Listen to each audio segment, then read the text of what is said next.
What's good, royal family? It is Queen's Throne, and I am back.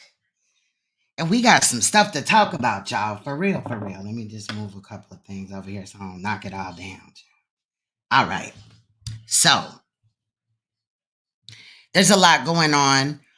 If you did not check out the video that I did last night, hopefully you check it out after the live stream. But before we get started today with these four different stories that I'd like to bring you, of course, each one of these will be, there'll be 3 no commentary versions added to True Crime TV. But before we get started today and I kind of unpack all of this, we're going to listen to Psycho by myself, aka Cash Me Out, featuring Avriel, the Alien King. Let's go.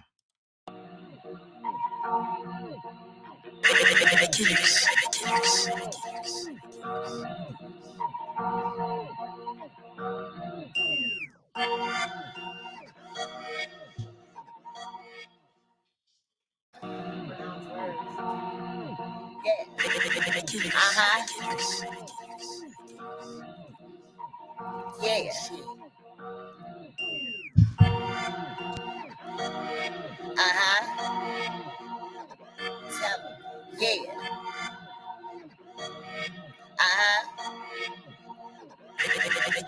Revolutionary or psycho, which one I don't know. Retaining his knowledge, fuck off that warrior still there though. So don't get it twisted or resolved with your head. It's royalty and loyalty, that's how my rap was bred. Revolutionary or psycho, which one I don't know. Retaining his knowledge, fuck off that warrior still there though. So don't get it twisted or resolved with your head. It's royalty and loyalty, that's how my rap was bred. Hey. Am I psycho? Am I psycho? Get it with all that whipping. I might jack, not might go. I might murder like I might go. I might be psycho. Bro, you ain't gonna do shit. I might though. Alright, yo. I'm just being honest. This is how I feel though. You don't have to lie to kick it, but I stay 100 from the field goal. Africa or America? Which one is real though? I eat a plant-based diet, so if this beef, it's real, Joe. If I'm a conspiracy theorist, you're not a critical thinker. I talk science and theology. I'm a king, not a real nigga. When Samson cut off his mane, he lost all of his power. So I'm looking for Esther. I do not want Delilah. I will work till I die, no retire. I need some people I can build a fucking empire with. You can and will call me sire. AKA KB is an empire. Revolutionary or psycho, which one I don't know. Retaining his knowledge, fuck off that warrior still there though. So don't get it twisted or resolved with your head. It's royalty and loyalty, that's how my rap was bred. Revolutionary or psycho, which one I don't know. Retaining his knowledge, fuck off that warrior still there though. So don't get it twisted or resolved with your head. It's royalty and loyalty, that's how my rap was bred. I'm a mission for this knowledge, call me crazy if you wanna. Put the light inside of me, like the earth on Queen's honor. Royal blood up in my veins, my chakras be aligned, so my God feels no pain. My third eye is the prize every man wants to claim. Yours is calcified, so we are not the same. We got nothing in common, so stay in a presence lane. I'm a warrior, got this spread out from nothing but pain. Set met reincarnated on my queen shit, I remain. So it's off with your head, cause my king's insane. And that's why you hating. The truth of command is what you facing. The hands of time embrace a serpent's fate. I'm a queen that rules kings with no regrets. Can you relate? Yeah, cash gang, revolutionary or psycho.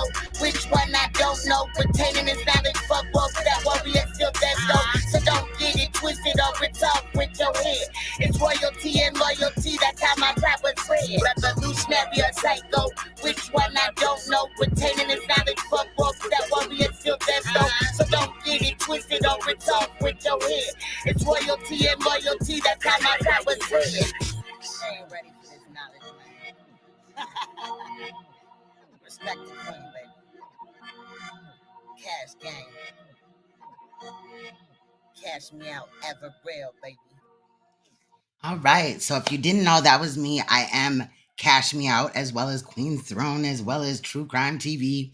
But You guys, we have a lot to talk about today, y'all. For real, for real. And really quick, if you missed my last upload, it was about a little baby that was found in a plastic bag. Okay. And I cried my ass off editing it. I don't know why. Even like a couple of other people reached out to me and said thank you for making me cry during the video. But what happened to that child was tragic. So if you missed that, make sure that you look under the video section of this channel and you will see that there. It's about 48 minutes or something like that. But what's good, everybody? I see Emmanuel. Yes, like Emmanuel said, hit that like button, y'all. What's up, Michaela? I see you. Poetic Kales. What's good, baby? Dragons in here. Shout out to Sincere. Much love. I do appreciate you guys. Please hit that, like button and stuff like that, because it helps to, push the video out more. I know I've been kind of spotty with going live, but I have been dropping content and things like that. Now, today's situation. So last night, after I had dropped the video about the baby and things like that, I kind of was just, I don't know, I was in my feelings or whatever. The case is the baby India case. Now the mother in that case has been arrested. However, when I was researching that case, I found other cases of other women. Now that is a situation, a type of topic with mothers that discard of their newborn child. That I have covered, but it's always rough. It's always hard. It definitely is. So, in looking into that case, now the two other cases that I have found, I'm not finding the information that I want to find. So I'm going to put those on the back burner, not, because I want to. I'm not finding what I need and stuff like that. But two of these cases are out of the Bronx involving children and child neglect. So let me kind of just get to that, just to give you a rundown of what's gonna happen during this live stream. So there was a 3-month-old that was unalived in the Bronx. The baby was unalived by the father shaking the baby. It appears that the father was tired of the baby crying as well. And Damien Kamonger out of the Bronx, as well as Ivana, I don't know her name, her last name, child, I ain't trying to butcher it, Pelosi or whatever, did put the baby after it was, after they woke up the next morning and discovered the baby was deceased, they put it in a bag and dumped it in or near the major Deegan Expressway in New York. So we have that case as well as we have a 6-year-old that was unalived in the Bronx as well. The victim's name is Jalea Eason. She was 6 years old, and the mother is Lanasia something Eason, and the mother also had prior dealings, with CPS. We'll also be talking about Caitlin J. Cooper, DOC number 751549, and she is in Louisiana Transitional Center for Women. And what she did, Royal Family, was she molested her son's underage brother. Okay, period. Now, I really didn't like the way that the parole hearing people, the parole board, they kind of like dealt with her different. And I've noticed that over time, like I've stated before, I used to like To Catch a Predator, with Chris Hansen and stuff like that. But we were also, the TCAP crew was also made aware that when they came across female pedophiles, hebophiles, and ephebophiles, they wouldn't, showcase them on their page. Now, I've gotten in trouble for talking about females before, but I don't understand what the difference is between, a male pedophile, hebophile, or a ephebophile and a female one. but we're going to talk about it today, okay? And then we also have Edward D. Page, DOC number 477247. And he's in there on a domestic abuse case, right? Parole hearing, into which he had gotten into an altercation with his BM, his baby mama, and, punched her up, choked her. He was in there for strangulation. There's a whole lot of charges and stuff. But he also ran and got a hammer, okay? And she ran to the phone and called the police, into which she should have done, right? But baby girl had the nerve to come into court and, try to vindicate her man, okay? Period. So all 3 or 4 of these cases, rather, it's 3 different videos. But the ones about the babies, I'll drop in, they're together or whatever in one video, and then the female pedomon and then the hammer situation, aka the domestic violence situation, are all under 30 minutes. But I got to get my commentary. Again, the no commentary version will be up on my true crime page. So if you prefer that version, go ahead, knock yourself out. I appreciate it. Just make sure you hit that like button when you're over there. You know what I'm saying? Anyway, I don't know which one to start with. Y'all want to weigh in? Which one y'all want to hear first? Sometimes I just kind of decide myself, but y'all let me know. Y'all want to hear about the domestic violent situation, parole hearing, the female pedomon, or the situation involving the 2 little girls in separate cases in the Bronx that were unalived by their parents. Let me know. Let me know. I appreciate y'all. So yeah, I kind of felt some type of way. Yesterday I knew that I was at work. I could have still did a live stream because it was really slow. But B, I was really emotional. And my daughter came to my job to see me a little bit.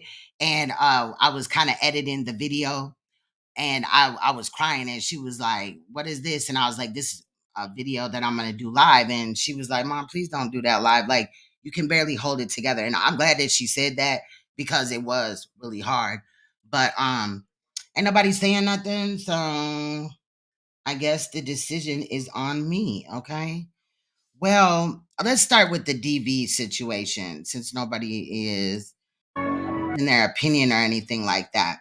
Now, again, this is Edward D. Page, DOC number. Okay, DOC number 477247. And this is on a DV case. Now, he did punch his baby mama up and stuff. I believe they have 1 child together. I believe the child is 23 months old. However, it seems like the baby mama has 4 other children.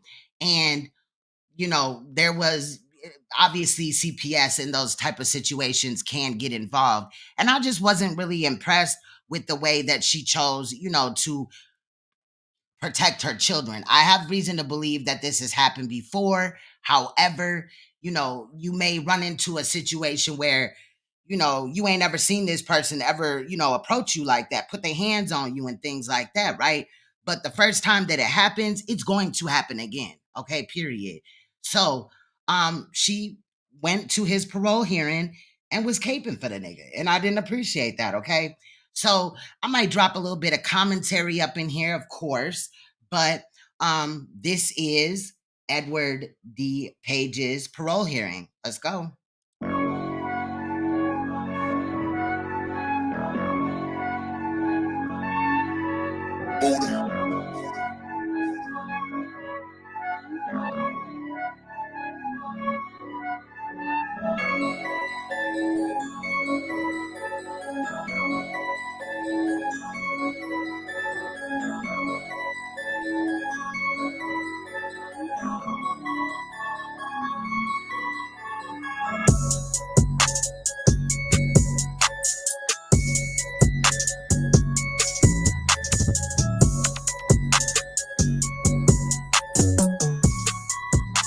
Good morning, Mr. Page.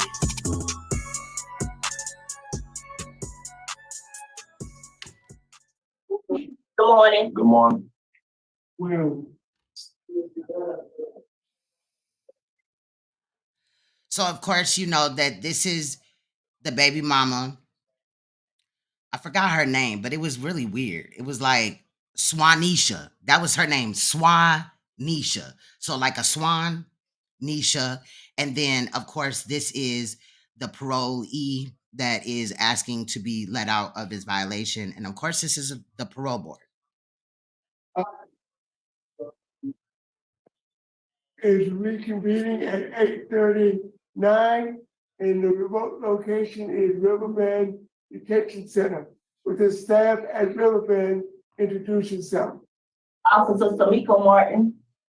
Morning, Ms. Martin, how you doing today? I'm all right. How are y'all? Good. Thank you so much for facilitating. Would the offender please give his name and his Department of Corrections ID? Every page, was this my deal, did you ask the DOC number? Yes.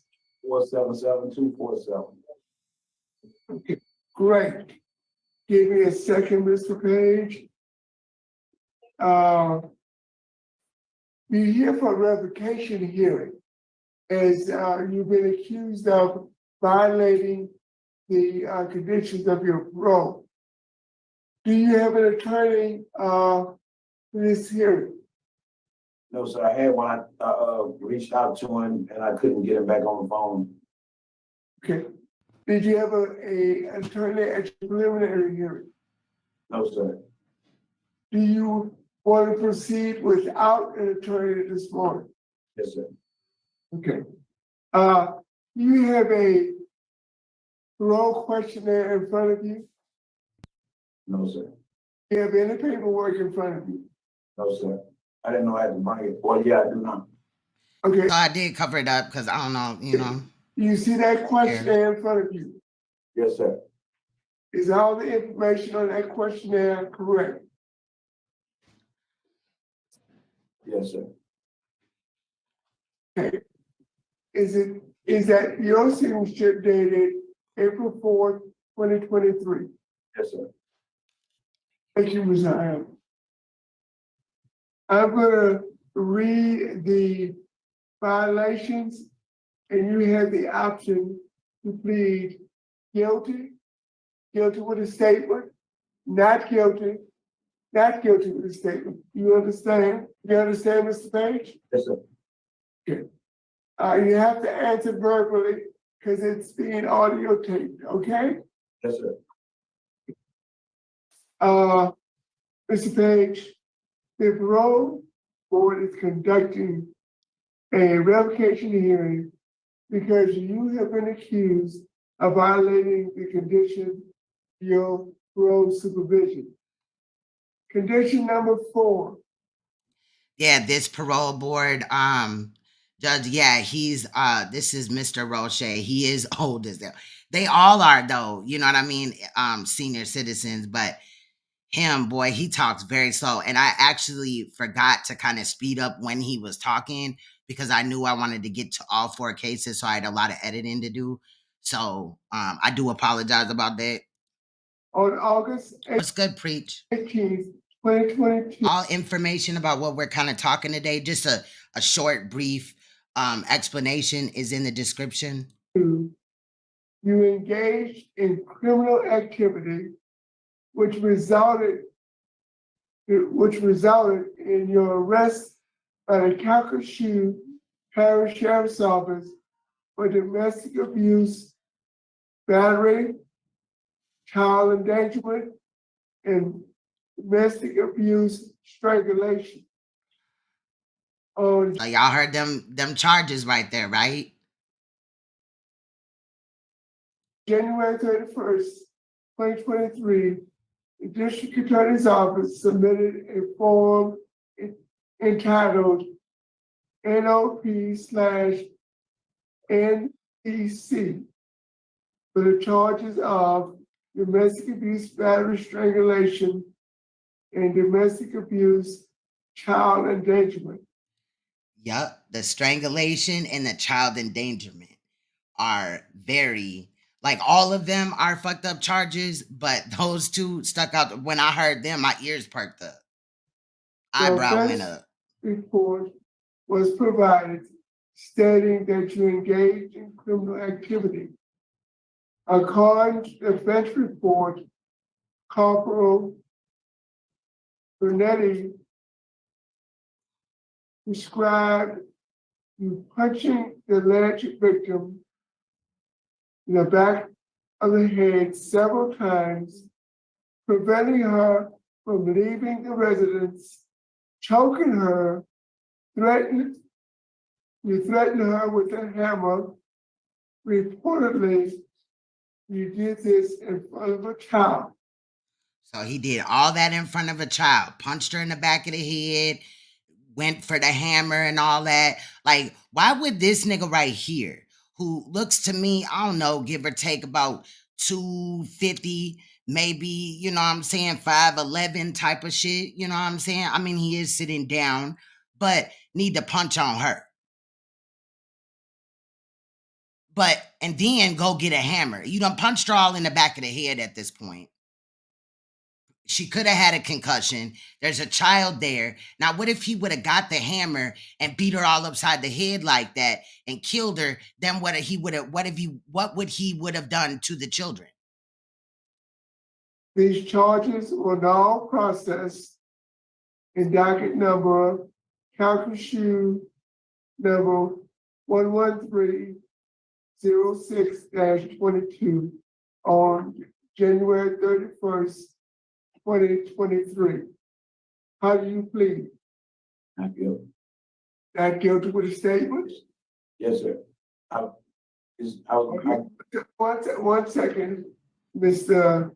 Page.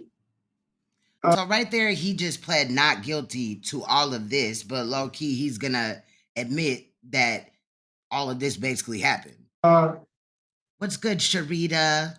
So right now, you pled not guilty. So give us your statement. Can you hear me? You hear me? Yes, I can. Oh, all right. No, because the box be with you when you're talking, and I'll be waiting for it to come with me, and I don't know. Can you hear me? Okay. All right. You ready? Yes. All right. I do take full responsibility of everything that happened, but I wasn't the instigator of it. I did, we did get into an argument and we did get into a fight, but, I do take full responsibility for it, but I didn't hold nobody against their will, and I didn't threaten nobody and hold them down, none of that. See, so he admits that he did the actions or whatever, but this was a fight. A fight is two people fighting. If he's beating her ass and she's not hitting him back, that is not a fight. And I still wouldn't look at a woman hitting, if a woman and a man is fighting, I don't look at it really like they're fighting. I look like he beating her ass and she's standing up for herself. Now, I do know that some bitches will go upside their nigga head and all that shit like that. And I do not support that as well either. We always tell men to get up and walk away. That's what Mr. Roche, this older gentleman right here, is going to also suggest going forward. But I just don't look at it, like that. Again, she wasn't charged with any type of violence. I know she's not probably on parole, but it doesn't seem like she was charged with domestic abuse. It seems like she was the abused. Okay, now, Mr. Page. Yeah, the but. He added the but. Were you raised in a two-family home? A two-parent home? Yes, sir. You were raised by your mother and father? Yes, sir. My whole life. How many sisters do you have? None. Okay, but you do have a brother. Yes, sir. Would you like anyone, a male, to strike your mother in any way? No, sir. So why didn't you put your hands on the victim? Just heat of the moment. She pushed me and I just reacted. And was a child present? She wasn't in the room when it started, but yeah, she was in the living room. Well, she was in her bedroom. Now, in most situations like that, I don't know, I ain't got like a calculator out here and really going through each case or whatever. But a lot of the times, from what I've seen, when their mom is getting punched on by a boyfriend, baby daddy, husband, whatever, or somebody else, they are going to come and be like, mama, and be concerned. So he may not know that that child had seen it, or again, he trying to like lower, the amount of the severity because he already know what he up against. Did you actually strangle her until she lost her breath? No, sir. Yeah, okay. Mrs. Jackson, any questions? Yes. Good morning, Ms. Page. How are you? Good morning, I'm all right. How about yourself? I'm good. Mr. Page, you acknowledge that you did get into a fight with the victim. Yes, ma'am. But your size and your strength as a male, you think that was a fair fight? See now, Miss Jackson, this is Miss Jackson. This is Mr. Friedman. But this is Miss Jackson. I believe his last name is Freeman. But Miss Jackson also noticed that this man is bigger than her. Now she got her phone real close to her, but I believe, in my opinion, she has a small build. Like she not heavy set, and even if she was heavy set, that don't mean that they were equally matched as far as size to have a fight. No, ma'am. So how do you feel about the fact that you allowed your emotions to cause you to become physically violent towards the victim? How does that make you feel when you think about it? Embarrassed and disappointment. I done, in these 9 months, I done been through more because I had more to lose. I had more responsibility and more to lose because of my kids. I got 2 daughters in college, a son that graduates next week, and I let all of them down, and I have to get on the video and explain to them, mainly my 2 daughters, what I did. They worship the ground I walk on, so I think. So even with that said, he admits that he has daughters. So if somebody had knocked them upside the head or did what he did to this woman, how would he have felt? He probably would have been ready to ride out, right? That was probably the most downing part about it. And then at the same time, okay, he got other kids out, that are older and things like that. All her children, including the one that she has with him, live inside the home. So they juveniles. So what if while punching her in the back of the head or hitting her with the hammer, he had ended up killing her or choking her? When he choked her, when he said that he didn't choke her to the point to where she passed out, bullshit. I do not believe Prior that. to your being detained in August of last year. I think he means like, the ability to be around his children as well as some time over his head because he's on parole. This isn't a bail hearing or nothing like that. This is a parole revocation hearing. So he was revoked on the charges because he had assaulted this lady right here. You know what I'm saying? And arrested and then held. Were you working? Yes, ma'am. What kind of work did you do? Work with my uncle landscaping, and I have a side job at JC Construction. Exactly. He probably was abusing them kids because a hothead is a hothead. Somebody that would just beat the shit out of somebody because, they ain't getting their way. Basically, that's what it is. It's just a big ass hissy fit. It's a power struggle. And these niggas just get to putting hands on motherfuckers and, you know what I mean? Like, it's just real crazy. And where do you live? Lake Charles, Louisiana. But I moved from Natchez, so I have 2 jobs that way, and I get. And then also, yeah, now that I read that again too, when Sincere said he has more to lose, almost like on a scale of would I rather kill this bitch? I'm just saying, like, if I was him, if I kill her, or what do I have to lose if I kill her? You know what I'm saying? And her life, what I'm just saying, it just kind of sent me into like thinking about some other things. Like, is he also saying that she ain't shit? Like she ain't worth killing? You know what I mean? Like, and I'm not saying he should kill her, but I'm saying like, if you read into that a little bit, what he said when he said, I got more to lose, like that was just weird. He's going to say something else too. And I hope I didn't miss it, but he's going to say that they worship the ground that I walk on. at her house or his family or whatever? I work probably 3-4 times a week, maybe have a day or two off. Do you and the victim have a child together? Yes, ma'am. 23 months. Okay.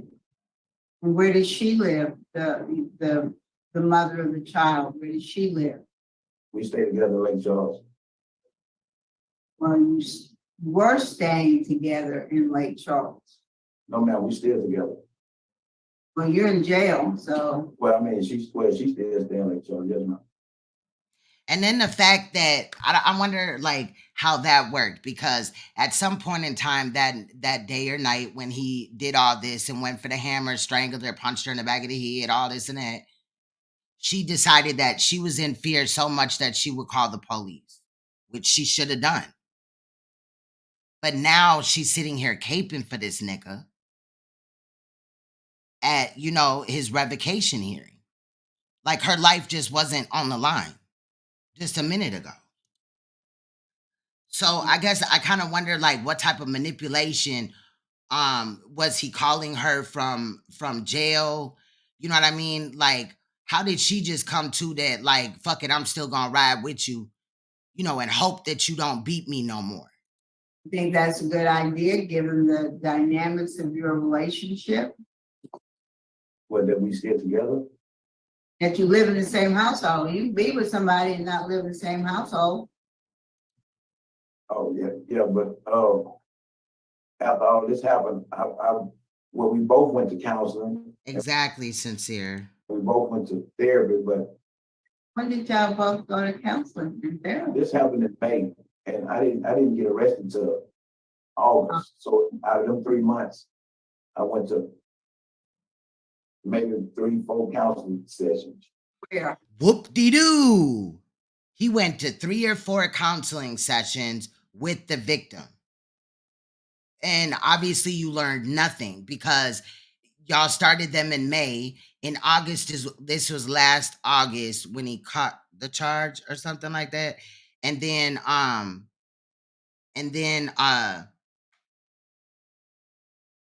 that's only a couple of months. So clearly he didn't like learn anything or nothing like that. Now the conversation about treatment, I'm sorry, my kids are distracted me. There's something that's gonna come up about, like going to anger classes or some shit like that. And I'm against that as well, especially if they living together. Like, what is she doing with him? And I'm not saying that, they necessarily should have told her that. But in my opinion, since I do commentary, I feel like that is very dangerous because next time he could ultimately take her life. And then what are her kids going to do? Where did y'all go to counseling? In Aggies, we was looking for something like Charles, but couldn't really find it. What kind of place did you go to? My pastor. So he didn't even go to real therapy. He went just to the pastor.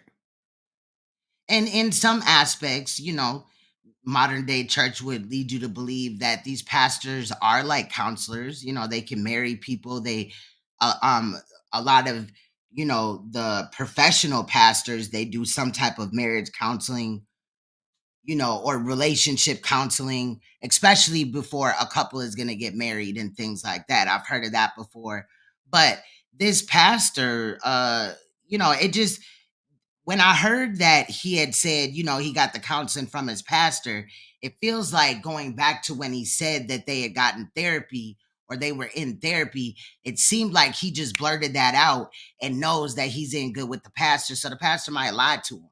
Or maybe they had a couple of sit downs and it wasn't technically looked at as therapy, but they just dropped down on the pastor and was like, hey, can we talk to y'all? Or they just fought at church and the pastor had to, resolve the situation. You know what I mean? There's a lot of things. I've seen women beat in churches by their husband, and a lot of the times the pastor will still promote that, you're with this person for life and work it out. Like, no. Okay, so really what? But they're not married. I'm not saying that, but what type of therapy allegedly was it? It just seemed like he just blurted it out. Wasn't a licensed therapist, you were just talking to a preacher. And And a bishop, yes, ma'am. It wasn't a licensed therapist. That's what she was wanting me to go to, a licensed therapist. It wouldn't matter if he was a pastor, an ambulance driver, a milkman, a motherfucking bishop, a reverend. I don't care what it is. At the end of the day, you did not seek a real therapeutic, type of situation in this situation, I period. mean, that's, are you willing to do that? Yes, ma'am. I mean, we was in the process of doing it. And I pay out of pocket every time I go. So, I mean, I was gonna do it myself and start my own personal one. All right. And are you willing to? It should be something that he should have already been doing, especially, I didn't catch what he was initially in there for, but especially if it was violence. Like, he should have to just go to a therapist. It should be a condition of his parole. Complete a 26-week domestic violence program? Yes, Yeah. ma'am. All right, that's all I have. Thank you. Thank you, Ms. Jackson. Mr. Freeman? And he probably went to his parole agent and was like, yeah, I've been going to therapy, and, milked it and juiced it all up there. The parole agent probably didn't even ask too many questions. He was like, all right, you want to take a piss test or whatever he had told him, right? And then got him up out of there so they could deal with the next person. See, these motherfuckers be coming with half-ass stories. And if she wouldn't have asked more about the situation, we wouldn't have found out that it was a pastor and now a bishop. Is she on the phone today? Yes, she is. Yes, sir. Let her questions. Okay. At this time, we like Ms. Sponisha Caesar. Would you please open your mic? Now, I do, I'm just gonna say her first name. He just said it, but I do cover up, victims' names and stuff like that, but her first name is Swanisha. So like a swan, Nisha. Swanisha. Sponisha is his girlfriend, and would you like to make a statement? Facts. Yeah, He yes. definitely needs some type of meds. If he just you already done punched her in the back of the head, you already done strangled her, and she done passed out. And now you talking about going to get a hammer, like a real hammer you hammer nails with. So he could do what? He wasn't trying to, put some frames on the wall. What's good, Miss Beverly? And this man is not little. He has got to be at least 225, about, you know what I'm saying? He might even be 250, 270, about 5'11". Sir. Just give us your full name and your relationship to the offender. My name is Swanisha Caesar, and I'm Edward's Page girlfriend. It does just seem weird. Swanisha, and then what she said, her last name. She just said it. So Swanisha Caesar. That's weird. What would you like to say? I'm trying to speak on his behalf of, the behalf of me and our kids that we have together. Nope, you guys only have one child together, and he's 23 months old. Everything that he have told you guys is the absolute truth. That's why whenever the DA picked up charges or anything, they did pursue to drop them. I was persistent on that because I know the type of person that he really is. He's a great father. He's a great. Excuse me? He cannot be a great father. Now, I'm all for, stepfathers or stepmothers stepping up and helping in a child's life, right? But a lot of the times men like this will manipulate the woman by saying, what are the kids gonna do? I've been in their life for this amount of years. Like, they gonna miss me. They gonna still love me. Like, and bring the kids into it. Even if you don't have no kids with them, or the woman don't have no kids with them, or if there is, they do have children together. In this case, this woman has 5 children, one of which is his. So he, you know what I mean? Like, he really didn't even care about his son's well-being if he killed his mother. Provider. He's there for us in every situation. Or just even hitting her. Yes, it did get heated.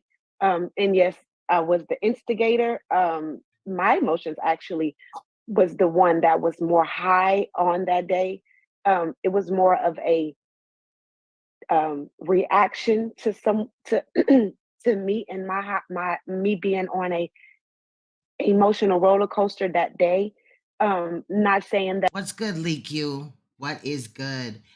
Information about the case is in the description, but just really quick, this man had assaulted this woman. He was on parole. He assaulted this woman. I mean, this woman right here, but he assaulted her. He's in front of the parole board. They're gonna decide whether or not, he go back to prison, they revoke him, or if he's released under supervision, under his his parole officer's supervision. And she, just got chased and strangled and punched all in the head, and he got up to grab a hammer and she called the police. So that's why we're here today. that all the blame is on me and not saying all the blame is on him, but blame is taken on Thank both you. parts. We have went to counseling, even though it wasn't licensed. We were moving towards a better day, better situation. Our kids we They roll a mile. are invested in our kids' lives 100%. He's 110%. He have 5, we have 5 kids all together. 2 Do not have 5 children altogether. You have 5 children. He is the father of 1. on his side, 3 on his side. That's not mine. 1 on my side. That's not his. Okay. Now, I was under the impression that she had 4 other children, right? Because there, in the true crime community, some people did talk about this case, and I did. That's how I found out about it or whatever. And I just went back and grabbed it and edited it right quick. You feel what I'm saying? But he has his own children. So when it comes to the 5, he has his own children and she has her own children, but one of them is his. And she just kind of broke that down. I think she said he has 3 and she has 2, one being his. But yeah. We combine them together. We do everything together. And that's great. But see, all of them children almost lost their parents, and you guys are talking about, please let him out so he can move back in, and then, he could beat me with a pole next, or shoot me, or, choke me again. We have a son that's graduating next month. We have another daughter that's going to graduate from college in a year, and we are 100% involved in them. And he already said that those were his daughters. So again, there's no problem that she's claiming his children. But in a situation like this, she's saying it like that so that she can, make it seem like, we have all these kids together and this, that, and the 5th, because he done manipulated her into, jeopardizing her safety again. Now, I'm not trying to attack the victim in this situation, but I'm afraid for her. And sometimes when I speak, you know what I'm saying? And it's fear, especially when I see a woman going through something that I've either seen before or lived myself, it comes out as angry. So if the victim ever runs across this video, I may call you stupid in this video, but I do understand I've been there with domestic abuse, but it's just really hard to watch somebody make mistakes that could have been avoided, especially this one. He already hit you once. Why would you wait around for him to hit you again? And then knowing that all these words, all this, he's a great father and this, that, and the other, it may be true, but you putting a little bit of, fire on it because you want your man home. And you don't care if it costs your children's safety. There was a child endangerment situation attached to this as well. So it's not just... It hurts our kids to see us apart. They love to see us together. We are a strong family. This have broken us down. We have a 20-month-old. She's very sickly. She has sickle cell. In and out the hospital. I have had numerous... Covered by keys. Salute. Much love. Some jobs that I had to quit or resign from because I didn't have the financial help or I didn't even see you, boo. Someone to help me with her. She's a very sickly kid. I can't have her in and out of daycare. Her immune system, when she was hospitalized a lot. And he's Again, I'm going to state that I feel like she's going into depth like this and bringing up these things. They may be true, unfortunately, but she's bringing it up so that she can, plead to the parole board that she wants her dick home. he's very much needed here. Our kids need him. I need him. He need us. We're stronger together. I hope she doesn't live to regret this, honestly. I don't want to, have to cover a story where we find out that this man unalived her. And then again, in an event where a man unalives, a woman that they beat to death or whatever, what would then happen to the kids that may be in the home at the time? Yes, sir, Mr. O'Shea. I believe he said that their child is 23 months old. You sure you're not just dropping these charges because you know what kind of time he's backing up? No, I know what kind of man he is. I know exactly who he is, and I know exactly what he's capable of doing. And he deserves to be around his kids. He already spent long enough time away from them, and it's time that they have a father. Or was it long enough time away from you? Because dick ain't worth it. You can, and I'm not saying, flip the script and be, a lesbian or nothing, but if you want to, cool. But I'm saying, like, there's another man out there that may be a better fit and more safe for you and your children. Have him. Okay, you sitting here telling me you know what kind of man he is, but right after the incident, you went file a restraining order. Thank you, Mr. Freeman. She also called the police. Again, not deterring victims from calling the police, but it's just it's scary and odd. Not really, but I know what's going on. I know the manipulation that, these men, these type of men, or even violent women that abuse their man, there's manipulation there too. It just looks a little bit different. But I know what she's going through. And it should, like, this shouldn't even be right. They should have been like, hell no. And it's sad that she may not have anybody that's, going to be real and honest with her, that she needs to protect herself, because without protecting herself, she can't adequately protect her children. And it seems like possibly she got some women around her or whatever that are like, they're in relationship. There's ups and downs and you got to work it out, and, bringing up the kids and bringing up all these other issues, you know what I'm saying? That she's already brought up. So I had to be afraid. I didn't file a restraining order. I never did. You lied to the cops and said you were going to file one?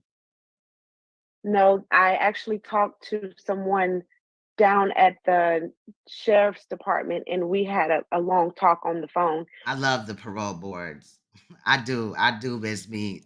And she was telling me that if I really feel like, threatened or anything, to go down there and yes, pursue the press charges. I didn't feel like weeks had went by. I didn't feel like I was like threatened or anything. He did come back, even though we were even still heated. He did come to get my baby to make sure that I can find a job and sleep, because I was so stressed out because of the fact that she's in and out the hospital. Okay, but after a man abuses you, normally, they just savage as hell, I guess. Double savage if they just, still have that fucked up attitude. But a lot of these men will, beat your motherfucking ass and then, cater to you. Let me cater to you type of shit after the abuse, because they don't want you to leave. But that's their way of manipulating you. Shows that he cares no matter what. And even though, like I said, I was the initial instigator. So I was more so of. So now she's taking the blame as she was the instigator. Now maybe she did, run up in his face like, what girl is you fucking, or whatever, right? But that does not equal him punching her in the back of the head, choking her until she fell to the floor and passed out, and then trying to go grab a hammer into which he was going to hit her ass with, all while doing this in front of a minor child. Obviously, a child. Ain't more angrier than what he was, because all really I was the initial person. I can't speak on his behalf and say that anything. I'm just saying that I was more angrier than what he was, not giving him any slack or anything. So why, wasn't he talking about, or why you don't got charges for doing the exact same to him? No, because that day he used you as a punching bag, sis. And you're about to do it all over again. This man don't give a fuck about his life or yours, especially not your kids. Okay, did he choke you and did he get a hammer? I'm sorry? Did he choke you and did he retrieve a hammer from the kitchen? He did push me off of him by my shoulder, so I. Maybe a little bit of both, sincere, respectfully, not trying to attack her, but I just really hope that nothing comes more of this, because him going in front of the parole board, or him being on, if he was on the outs, to go to like anger management or domestic violence class or whatever. I've known where men have even abused their girlfriend or wife while going to them classes. Like they had a class earlier in the day and they just beat the shit out of their girl or wife. When I seen him go into the kitchen, I assumed that he were going, well, this is the hammer in his hand, and I ran outside. He didn't hold me against my will with the hammer or try to tell me I couldn't go anywhere. I did see him. How would he hold you against your will when he ran to go get the hammer and you ran outside and then called the police? What happens next time if like there's a laundry basket or for some reason, in the way, and for some reason you can't get to the door fast enough? Maybe the hammer's closer and he could just reach you at it. He ain't got to go get it. It's right there, or something else that could do that type of harm as a hammer. Why would this nigga even need a hammer? Like, retrieve the hammer, and he didn't hold me down or anything trying to hit me with it or anything. Yeah, because he didn't get to you. He wasn't able to get to you because you ran outside. And then you got all outside. So it's not like you're confined to a house, and he could back you into a corner or something like that, or just knock down the door if you lock the door.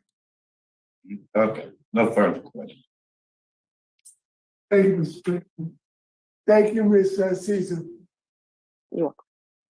In the moment, facts covered by Key. In the moment, it does feel like, there's no life after them. I've been there before, but you gotta like get wiser and also like just understand, value your life, because there is way better out there. Like you ain't gotta be treated like that. I would never again ever be with a man that treated me, like those that abused me did. And again, that's my younger self. I was in my 20s.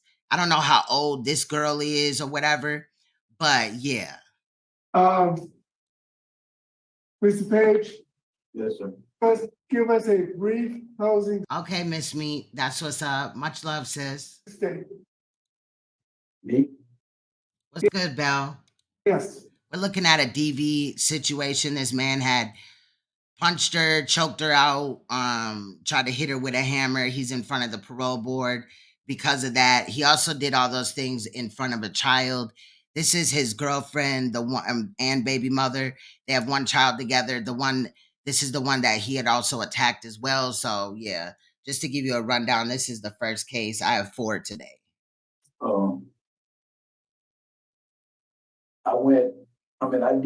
I took 25 years. Exactly. Like a hammer, like child. And that's the thing also with DV situations. Like these niggas don't just like slap you like or nothing like that. These niggas will beat you to the ground. But a lot of the times I've noticed that these type of niggas won't be so fast to jump up and slap the shit out of a nigga.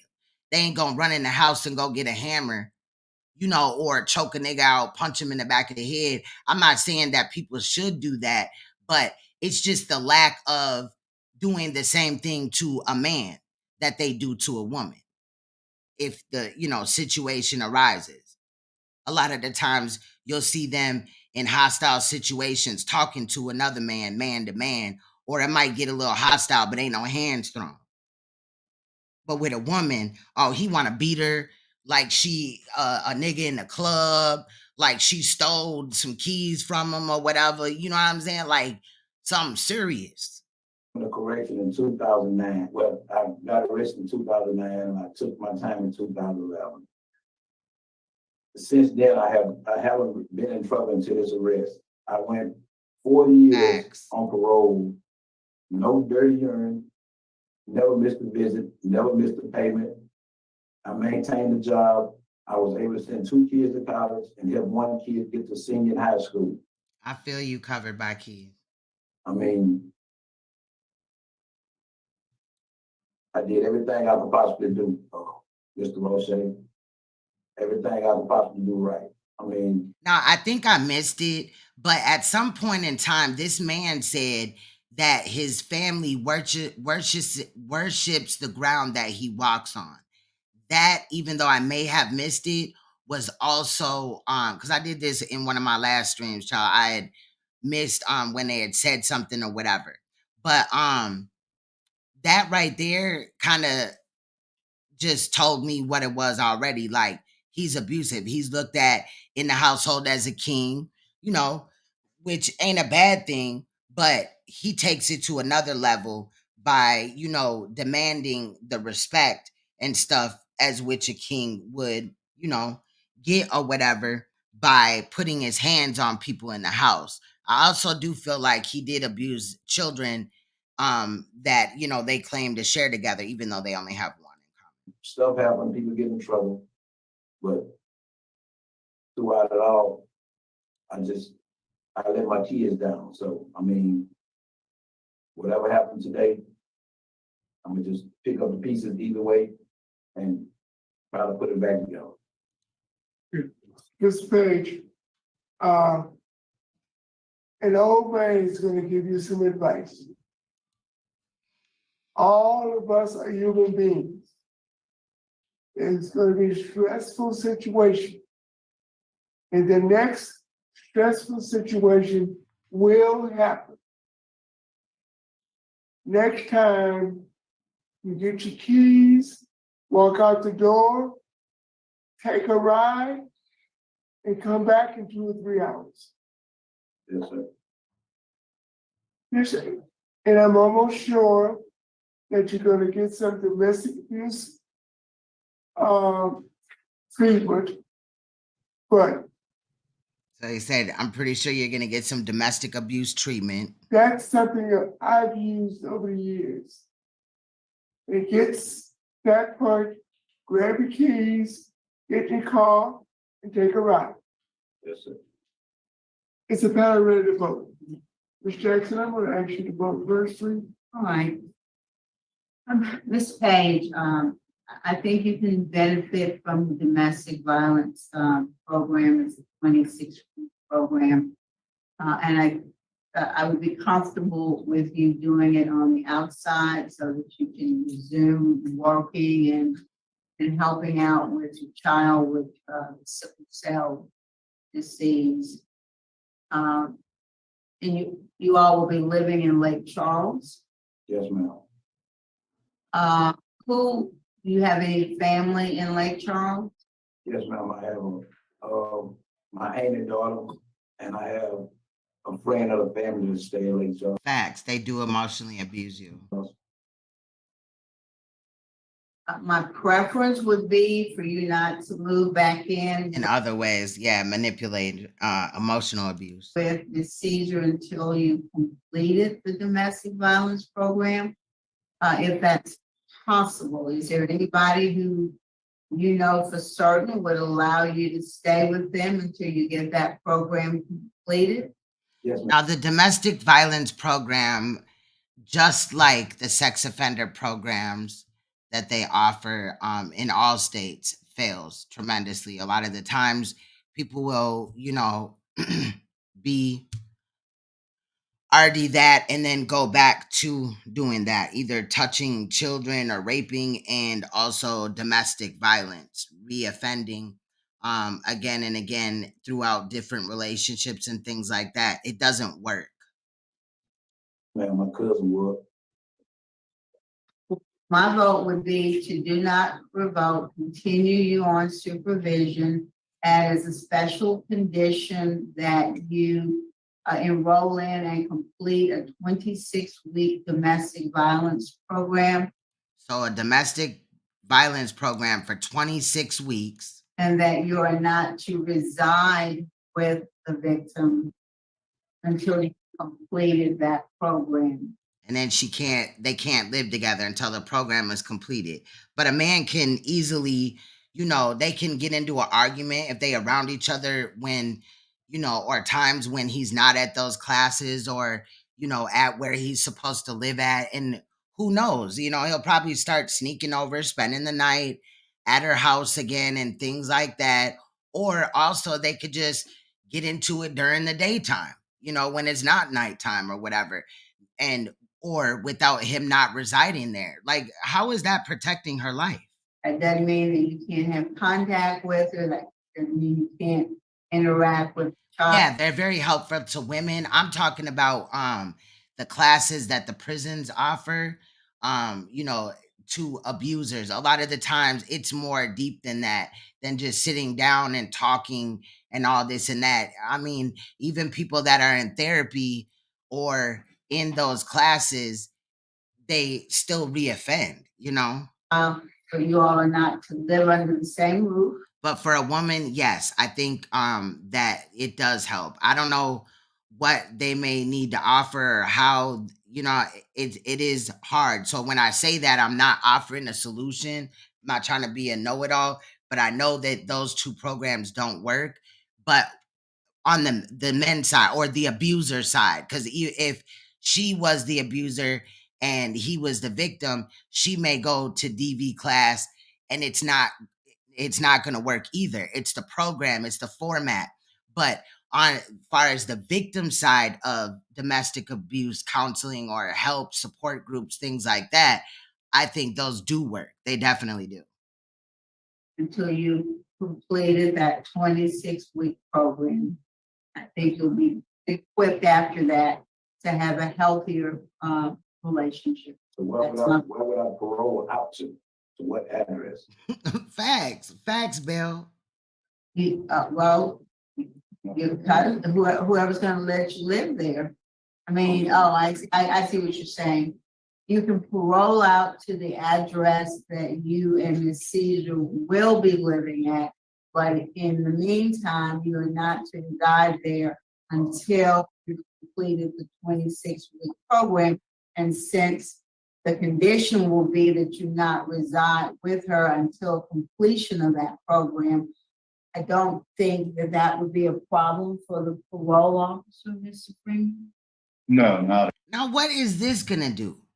All they gonna do is, cuz or, auntie or whatever, mom, dad, somebody say that I live with you and I'm really gonna go back and live with her because I love her so much and I allegedly love my family and all this and that. You know what I mean? That's easy to do. As long as you stay. People parole to one address and really live at another all the time. The parole agent don't always come there. They just like pop up and shit. In the conditions, in new revocation. All right, so especially at night. You got your address will be the address with Ms. Caesar. Right, now this is her recommendation, but I think he should have went to back to prison too. But the condition is you can't live there. It's a violation. He just hit this woman and all she got to do is say, I don't want to press charges. And then also let me come and stand here, and help him get out of this parole revocation. And then, my man could be back home. He on the outs. Until I hope she don't end up regretting this. Violence program. And so you're going to have to provide your parole officer with the address of a friend that you're going to be living with.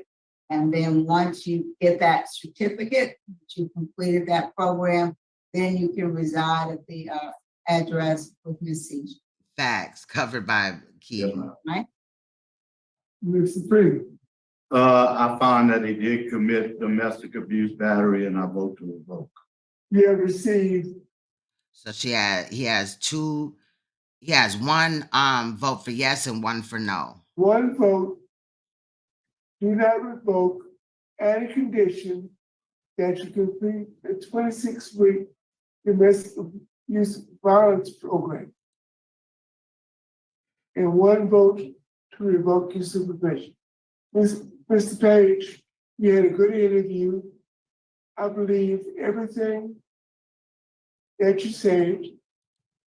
And Why? Why did you believe everything he said? I want to commend. I wonder, does he really believe that this man is gonna get out of, you know what I'm saying, lockup right now? And then is he gonna go out and, you know, really stay at somebody else's house, or is he gonna go back and live at her house and just act like he stay at the other house? You on your Does he really think that this man is not gonna re-violate, you know, put this woman's life in danger as well as her children? honesty. When I asked, did you touch the victim, when you said you did, Yes, sir. I don't see that often. And I believe, Ms. Caesar, it was a competition and it was on both parties for responsibility. But you should never hit a lady. That's why I say you might want to practice when you see a situation getting out of hand. So remove Exactly. yourself from that situation. I'm going to vote, do not revoke. With added conditions. First condition is that you complete a 26-week domestic violence offenders program. And there should be one in Lake Charles. Is she crying? And you should enroll immediately. Who do I vote Second, for? My parole officer? Yes, they'll get that set up for you.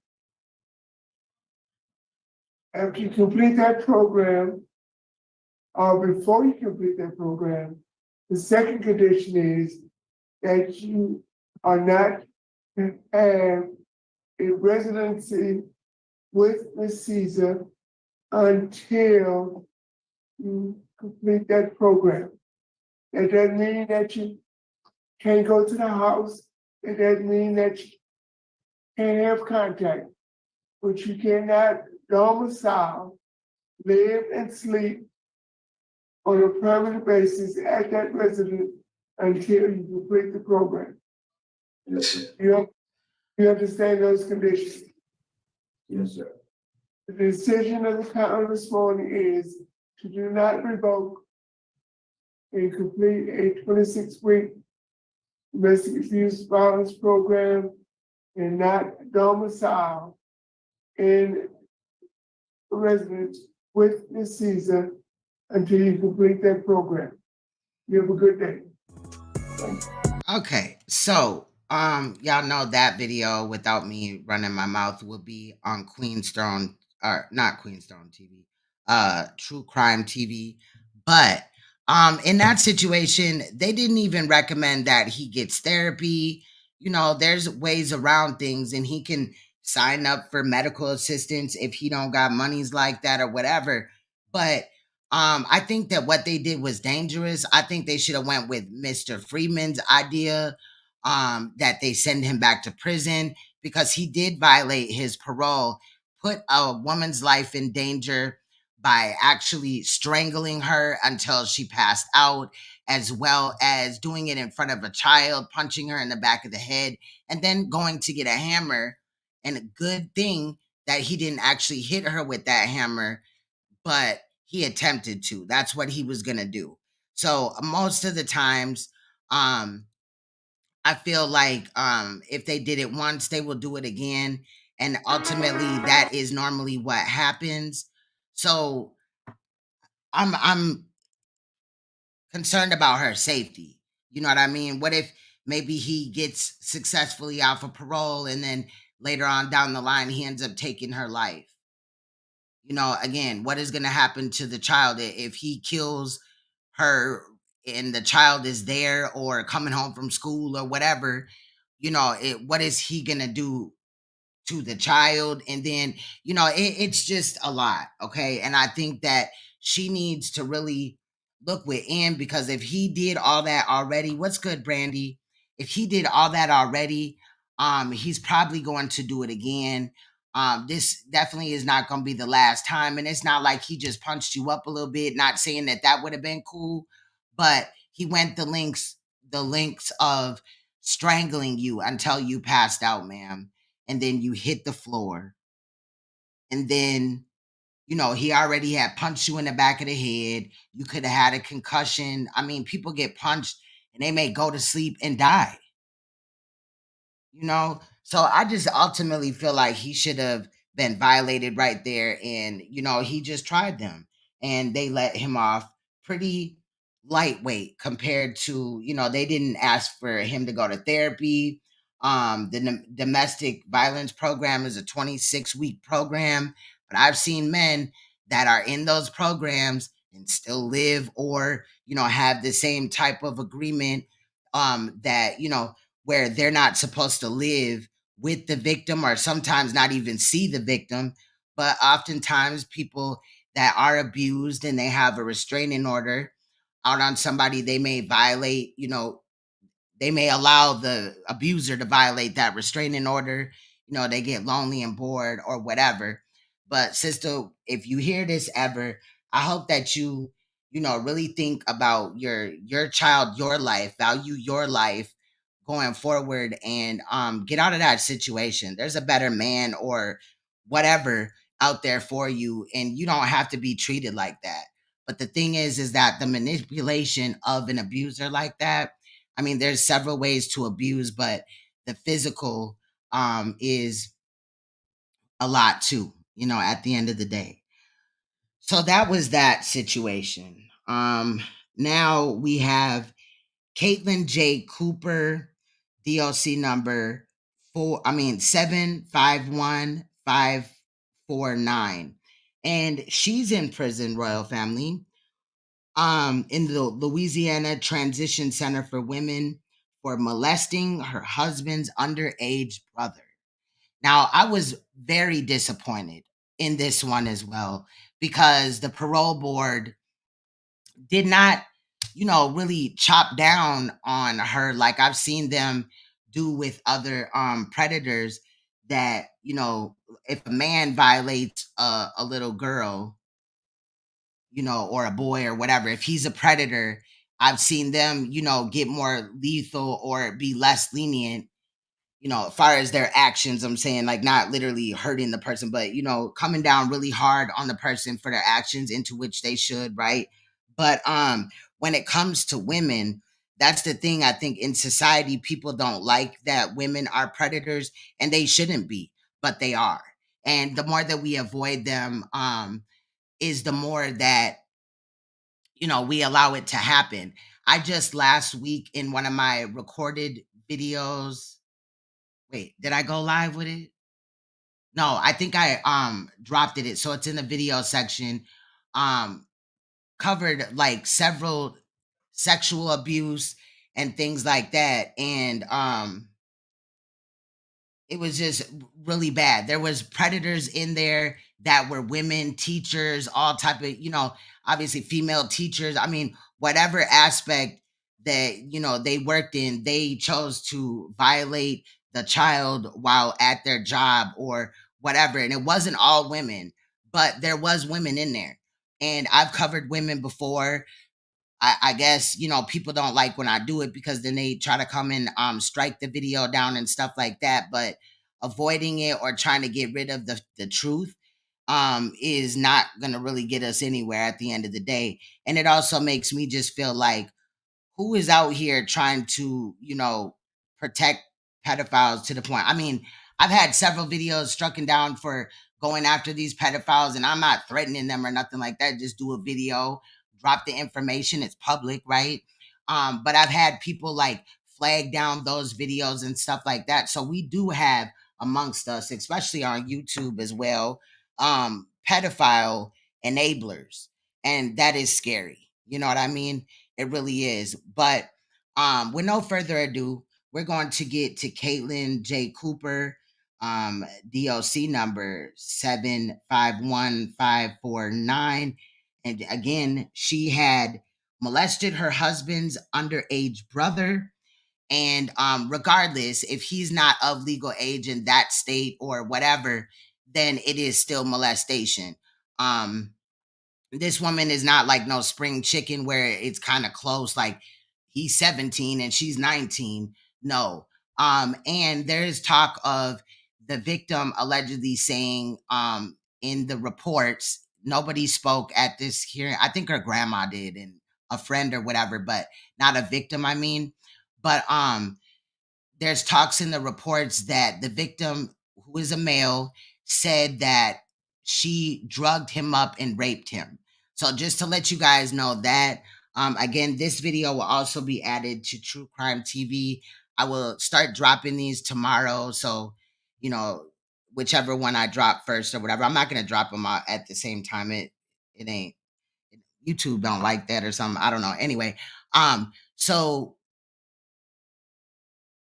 because I mean like the notification portion. So this is the female Pedomon. And if you ever see like where it says PEDOMON, that's just what I'm gonna call them from now on if they are like a sexual predator of children, because they don't like the word pedo. And I just kind of feel like, you know, gotta catch them all, Pedomon. You feel what I'm saying? Like get all these niggas off the street. Fuck, protect our children, period. So right now, we're going to move on to this one. And then I got one more left that's a little bit over 20 minutes. But let's take a look at this one.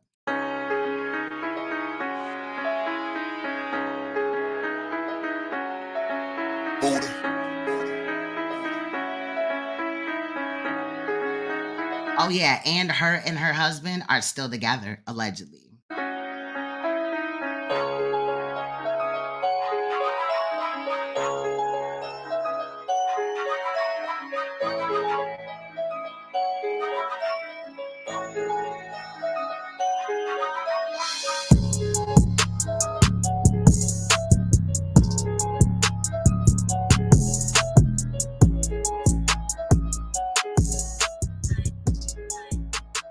Ms. Cooper, my name is Alvin Roche. To my left is Ms. Pearl Wise, and to my right is Ms. Cheryl Renazzi.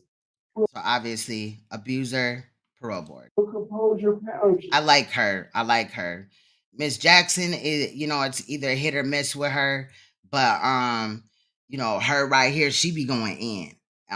There is a Miss Wise as well on there. I don't really. Sometimes it's hit or miss with both of them, but she's not here today. Okay.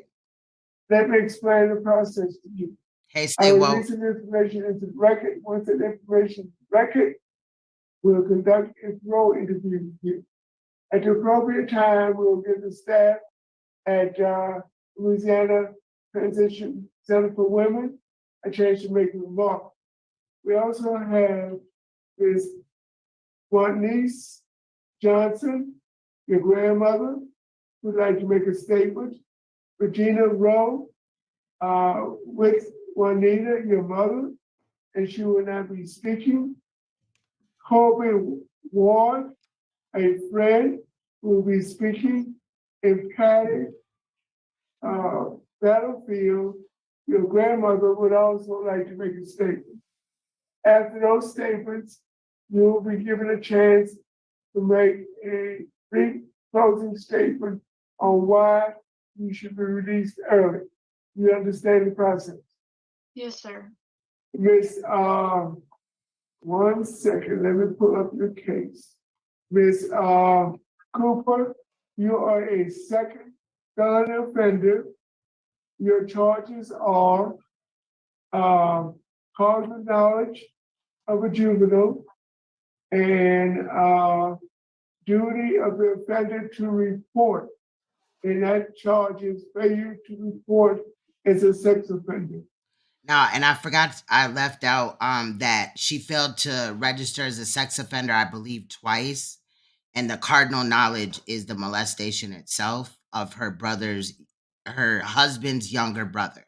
You were sentenced originally on January 21st, 2020, and received a 5-year sentence, and you were revoked because you failed to register, and you were sentenced again on August 5th, 2021 for attempted failure to register. Is that correct? Yes, sir. And you received a 6-month sentence. Is that correct? Yes, sir. And with that sentence and the time left over from the other sentence, your total sentence is 5 years and 6 months. Is that correct? Yes, sir. She got 5 years, so 5.5 years for molesting her husband's brother. Damn, I can't say it Parole right. date is That ain't long at all. And then for her to just be up for parole like that, that's fucked up. 1st, 2023. Your adjusted good time date is May 24th, 2025. And your full term date is September 20th, 2025. Is all that information correct? Yes, sir. Your case has been assigned to Mrs. Renaza. Would you please answer Mrs. Renaza's question? Good morning, Ms. Cooper. How you doing today? Good morning. I'm doing okay. How about you? I'm good. Thanks for asking. So how long have you been, let's see, you were revoked in April of 21? Yes, ma'am. I've been incarcerated 27 months. Okay. And are you enrolled in any programs now? I'm taking Dr. Hanser's treatment class. Is that what kind of class is that? It's for sex offender. Sex offender? Yes, And have you completed any, how many, I think there's several phases. Have you completed some of the phases? yes, ma'am. I don't know how many phases I've completed, but I should have about completed the whole class. How long have you been in that class? A little over a year. Good, yeah, so you ought to be getting close to finishing. Have you learned anything about yourself? I'm sorry? Have you learned anything about yourself Yes, ma'am. through that class? Good. So Why not ask her what she's learned? do you do that full time, or is there any other classes you're also? That's the only class that I've been taking. Yeah. So is that a full time class, or do you have a job also? I do not have a job at this current moment. No, ma'am. Have you had a job since you've been there? No, ma'am. Just go to school. How do you spend your day? I read a lot and I try to stay in my word and my devotionals. Good. So And then people want to do like the most evilest thing, like molest children, kill people, and all this and that. And then they want to run to the Bible, run to the Lord. I don't have a religion, but I don't, condemn anybody that does. You feel what I'm saying? I believe in spirituality, and but I'm just saying, like, a lot of the times these people will violate in tremendous ways, and then they just, come in a parole hearing or whatever and say, now I'm religious or whatever, so I'm a changed person. That don't mean nothing. People in church do molest children. Pastors, I've covered pastors, nuns that molest children. So, as Mr. Roche mentioned, you're classified as a second felony offender, and I think you were afforded probation after sentencing. You were sent to a program in Bayou Dorcheat. What was that program? That was, it's not really considered a prison. It's kind of like a parish jail. Yeah, right. But what kind of program did you do there? I didn't do any schooling program there. I just did. And her teeth are jacked up. She must have been using meth because they're tore up. did my time there. Did some time, and then you were released on, I guess, good time. And then you just kind of seem not to have done well once you got out of there. Yes, ma'am. So it looks to me that, let's see, you had multiple violations because that was probation supervision. You absconded, you were found in Marshall, Texas. Absconded means she went on the run. You're arrested there. You're arrested in Harrison County, Texas, for fraud and shoplifting. Got new charges. And then, of course, the failure to register on 2 separate occasions. You didn't report like you were supposed to. So what was going on? Why could you not follow the rules of probation? I believe getting this charge and having that jacket on me really put me in a state of depression and just caused me to go downhill. And I mean, you should have thought about that before you violated your husband's brother, underage brother. Like, I'm just saying, like, you did that. You didn't just cheat on your husband. It ain't just like, you know, you cheated with a different man or even his brother. You know what I mean? That's crazy too. But his underage brother at that, like, girl. I didn't know what to do with my life anymore. All them actions could have been prevented. And ain't no telling if she's molested somebody else and never gotten caught. So you were still using drugs? Yes, ma'am. Now remember that, because when they talk about the victim and what he said that she drug him up. Now I don't know like how, you know, the victim is alleging that. They don't go into that, but just remember it. And what have you done to address that issue? Because I see you were about 15, your first arrest. What was that? Marijuana. And then you've had several other arrests since then as an adult that involve drugs. Simple burglary, theft. So why don't we talk about what other drugs she's done instead of, like, a lot of the times in these parole hearings, they'll blame marijuana. Like marijuana made her molest or sleep with her. You know what I'm saying? It ain't even really sleeping with. It was an underage child.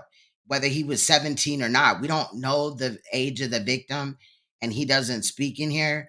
But he was clearly underage because she has to register as a sex offender.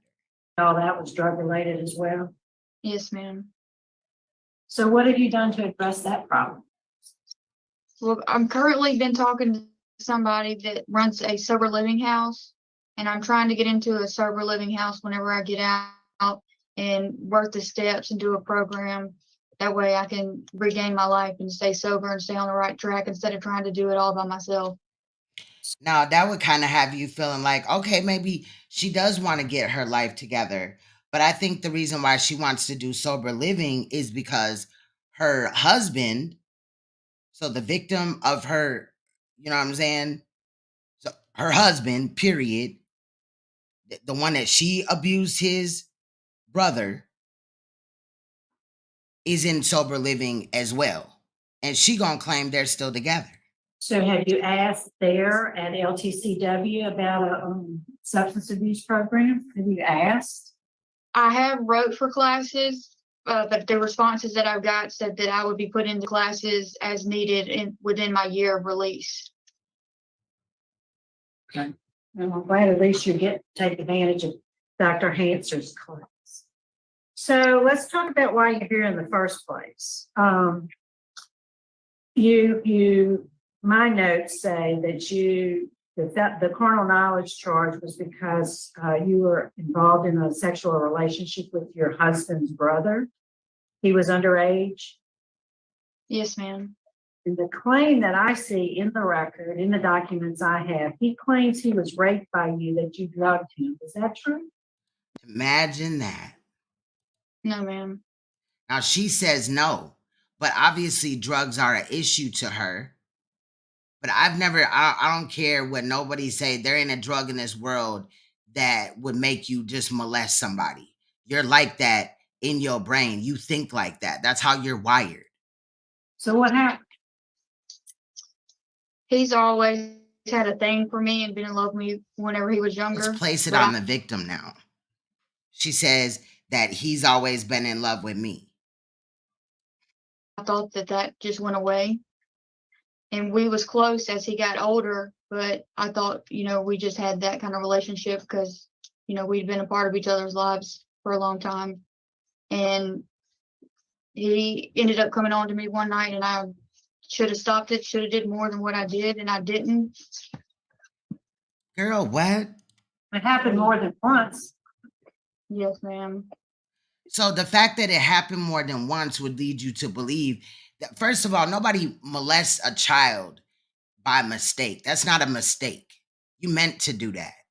Okay. And then you didn't only do it once, you did it several times. Once is enough. Once makes you a sick, nasty, perverted motherfucker.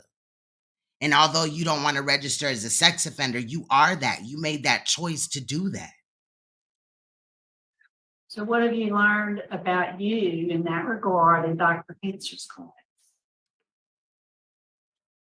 That it was a terrible mistake that should have never happened. That's not, see why it fails? It was just a mistake that should have never happened. No, let's get to why it happened. Did you not process your own abuse? It was something that ruined my life.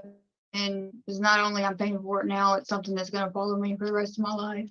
And all I heard right there was her stating, me, and not once did she think about the victim in this situation, her husband's underage brother. Are you still married to your husband? Yes, ma'am. I asked that question because I know this was his brother, and then somewhere in the record I saw where your plan was your residence plan was with your husband in Plainview. Yes, ma'am. Where's he today? He's in sober living as well. He's Remember, she wanted to go to sober living. in West Monroe. He went to rehab and now he's in sober living. So would she really have wanted to go to sober living if her husband wasn't in sober living? And what kind of man is gonna, stay married to a woman that victimized their younger brother? That's sick. It's good to hear. Or even just if he was of age and she slept with him, like, get the fuck out of here. You will face some challenges, as you know. You have to register, and that's kind of why didn't you notify him of your address change? I registered like 2 or 3 times, and then every time you move, you got to do it again and pay a lot of money. And so the last time I really just became homeless and didn't have nowhere to register at. So why at the least bit, like, I'm just saying, you didn't seek out, before you had this sexual relationship with your husband's underage brother, you didn't seek out therapy. You didn't try to stop it by not going around him. You failed to do a lot of things. And then, so now you're going to complain about how much it costs to have to register as a sex offender every time you move. Just like, I'm pretty sure it was hard for you to find housing, find a job, and things like that. See, those are the type of things that you should have thought of before you did this. Not just once, though, a few times. Okay, homeless. Both you and your husband were homeless? I wasn't with my husband at the time. We were split up. But you've reconciled? Yes, ma'am. But regardless if they were together or not, how you gonna be with somebody that molested your brother? So tell me, you have, as I mentioned, you have a poor supervision history. As the Department of Corrections does some risk assessments, you have a moderate risk score. You have some high needs in terms of mental health. Are you seeing mental health, or have you ever seen a mental health professional? I have before, yes, ma'am. Did you ever get a diagnosis? Depression and anxiety. And a slew of other things. Are you currently on meds for that? No, ma'am. Do you plan to follow up with that? Yes, ma'am. And I'm pretty sure she also self-medicates as well. One of the first things I need to do whenever I get out is go to the doctor and get back on my medication. Why aren't they doing that while she's in prison? Why aren't they making sure that, she has a counselor to talk to, that she's on her medicine, that she had, a MMPI or whatever? Why aren't they doing some type of mental health assessment on this woman while she's still in prison so that they can already have her established? Why is it, let's wait until you get out of prison? Or, they're not even talking about that. A lot of these people, they don't get necessarily like that. Some of these things should start while the person's in prison, like the mental health assessment and dealing with mental health, some type of therapist. Everybody in jail can't, have a mental health issue or prison. Drug issues. I would expect that less from jail, but prison, yes. Like, what is going on? An attempt to self-medicate. Yes, ma'am. So you gotta She learn does to self-medicate. do what the doctor says. No, but take. Yes, ma'am. So tell us, what do you feel you need to be successful? When you think about your life outside of prison, what barriers do you think you'll face? It depends on where I live, because it stipulations on where I can live, where I can work. Which is another thing you should have thought about. But I know that there is places and people that's willing to help you, like halfway houses or sober living houses. And when I say things like that, it feels like that just feels odd coming out of my mouth. Like you should have thought about that, but the normal people don't think like, oh, when they see a child, you know what I mean? They don't get sexually aroused. But I'm just saying, like, if, you know what I mean? Like, this shit could have been prevented, because as soon as she felt like that when she seen a child, she was aroused, I'm pretty sure her husband's underage brother is not the only person that she may come in contact with, or was in contact with at that time, to where she may have abused them too. It'll help you get on your feet and help you find the right choice and place for you. So what's the barrier? Just the where to live and where to work? Yes, ma'am. So what's your sobriety plan? How are you gonna stay clean and sober? I want to go to meetings and I want to work the steps. Have you ever been to an AA meeting? Yes, ma'am. The last time you've been to one? It's been a few years. So once you quit going, then Is the AA meeting gonna help her from molesting her, any other child? you relapse? Yes, ma'am. Okay. Facts, I don't have Brandy. any other questions at this time. Thank you, Ms. Cooper. I appreciate it.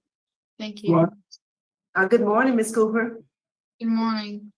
The records I have show you have a federal detainer. Do you know anything about that?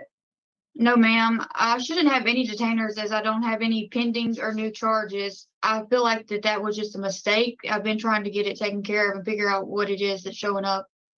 And I'm just very curious of what it is either. I wasn't able to find that out, but I hope it's not child porn, child. Okay, good. All right, then. Thank you. That's all I have. I mean, it's kind of weird that the parole hearing, judges and shit like that, they weren't able to know what it was for either. Like, she just said she trying to figure out what it is, and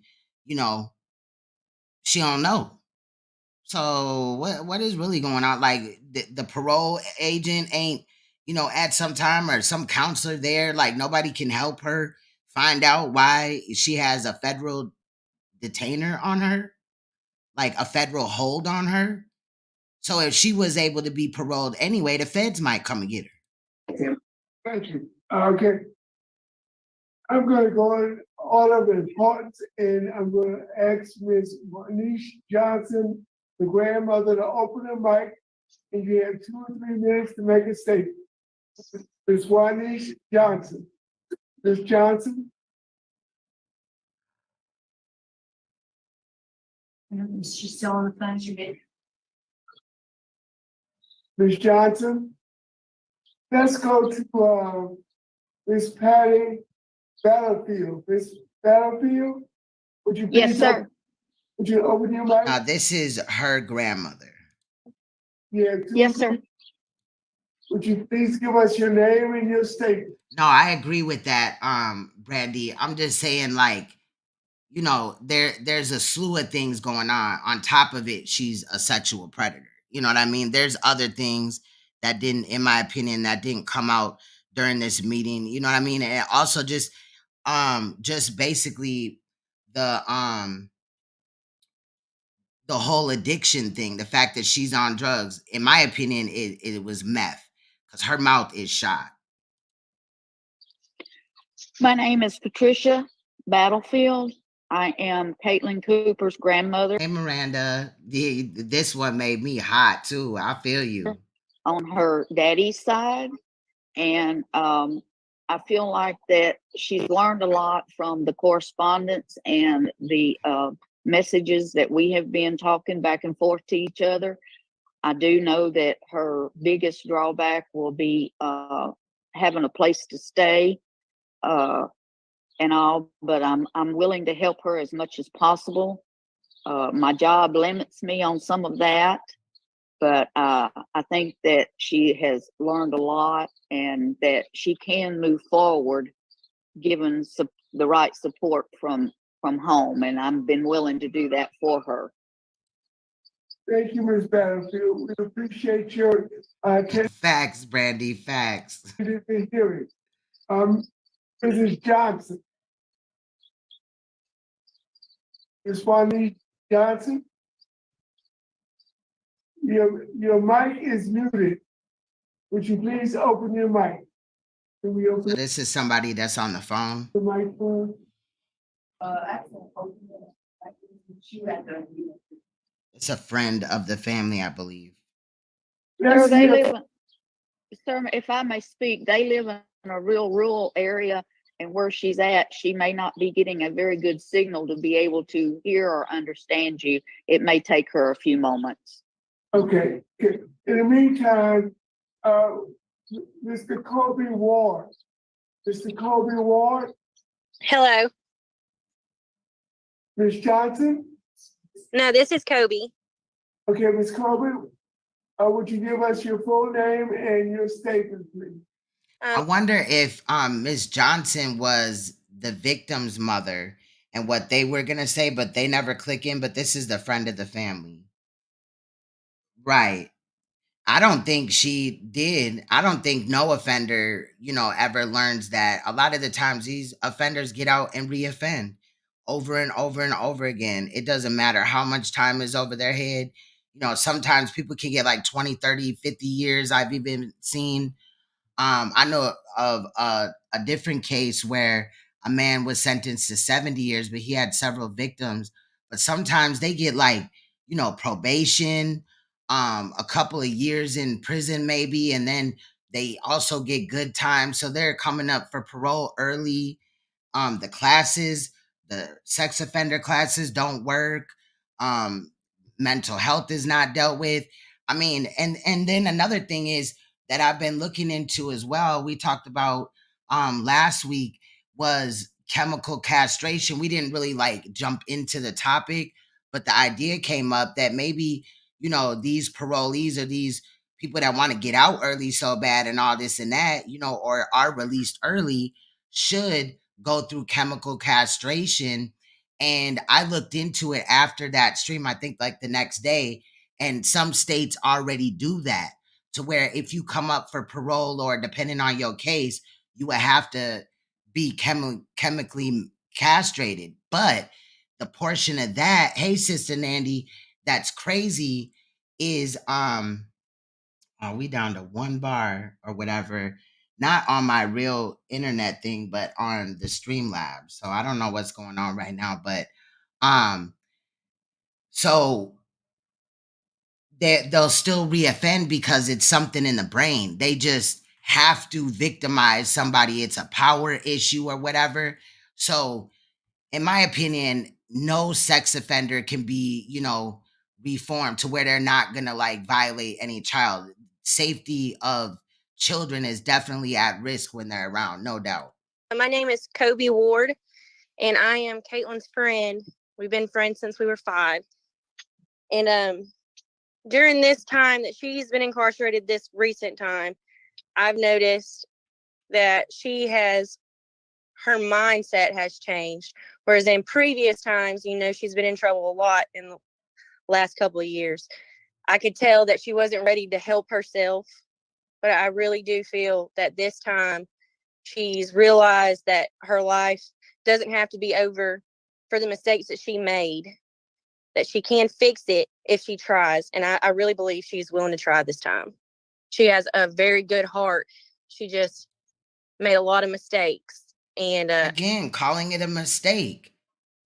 I think one of the biggest problems was that she had nowhere safe to go when she got out this last time to register. What do you mean nowhere safe to go? Then she shouldn't have been paroled out. They should have made sure that all her, ducks were in a row and all this and that. Just like sometimes in these parole hearings, predators that are coming up, like a sex offender that's coming up for parole, when they get in here with these parole boards, the parole board people sometimes ask them, like, have you gotten sex offender treatment? And they'll be like, no, I'm not. The prison that I'm at doesn't have it, or I'm waiting to get sent somewhere else. Then why in the fuck is you wasting their time? Like, I'm just saying, like, there should be a measure or a step to prevent people that have not, you haven't even done the class. You see what I'm saying? Yet you haven't done the first day or the completion of it, but you're in my face about some parole. I'm not saying they should respond like that, but it's just kind of weird. And then a lot of the times there's no mental health, even with these domestic abuses. There's like no real mental health that is really put on the table as a stipulation of them, getting released under supervision or whatever. Like, even on the outside world. So they're not getting it in prison, and they're also not mandated to get it when they're out. And we know a lot of the times, I feel some type of way about forcing somebody to do something and them doing it themselves. But a lot of the times when people are out and free and they have these type of issues where they beat people or they molest people or rape people or whatever, they will not do it unless it's mandated.